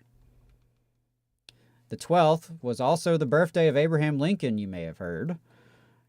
Much has been said and written about Lincoln and his legacy. Rather than dive into any of those debates, I thought I would leave you with this very important Lincoln quote about working people. Quote, "Labor is prior to and independent of capital. Capital is only the fruit of labor and could never have existed if labor had not first existed.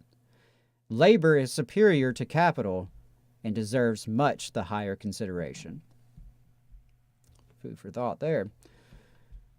February 13th is the 110th anniversary of Mother Jones's arrest.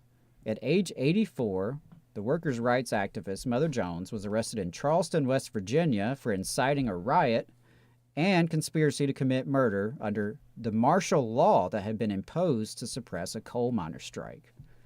She was court-martialed and sentenced to 20 years, but was released and pardoned by the governor after 85 days. Following her release, she testified before Congress on the abysmal working conditions in the coal industry. And if she were around today, I have no doubt she would be in Brookwood, Alabama, loudly declaring that Warrior Met Coal has no soul. In the memory of Mother Jones, solidarity with all of our UMWA brothers and sisters who have held the line in Alabama's longest-running strike, may you win the contract you truly deserve. February 15th is the 20th anniversary of record-setting global anti-war protests. Coordinated protests opposing the then imminent Iraq War took place in nearly 800 cities all over the world on the weekend of February 15th through 16th, 2003. The Guinness Book of World Records said between 12 to 14 million people came out that day, the largest protest in the history of the world. Now, the New York Times called the mass mobilization that had isolated the U.S. and the U.K. in their quest for buy-in as, quote, the second superpower. I find that an interesting quote. If only it had really been the case, right? I do remember seeing the demonstrations on TV as a kid, and of course, the general consensus in my world here in North Alabama was that these were ungrateful, anti-American foreigners abroad and traitorous, dirty hippies at home. Of course, within a few years, even many of those displaying that ignorance about the protests were themselves opposed to the war. I also distinctly remember, and the record reflects, that despite this unprecedented global protest, the Bush administration, the Blair administration, and their allies proceeded with their dirty little war.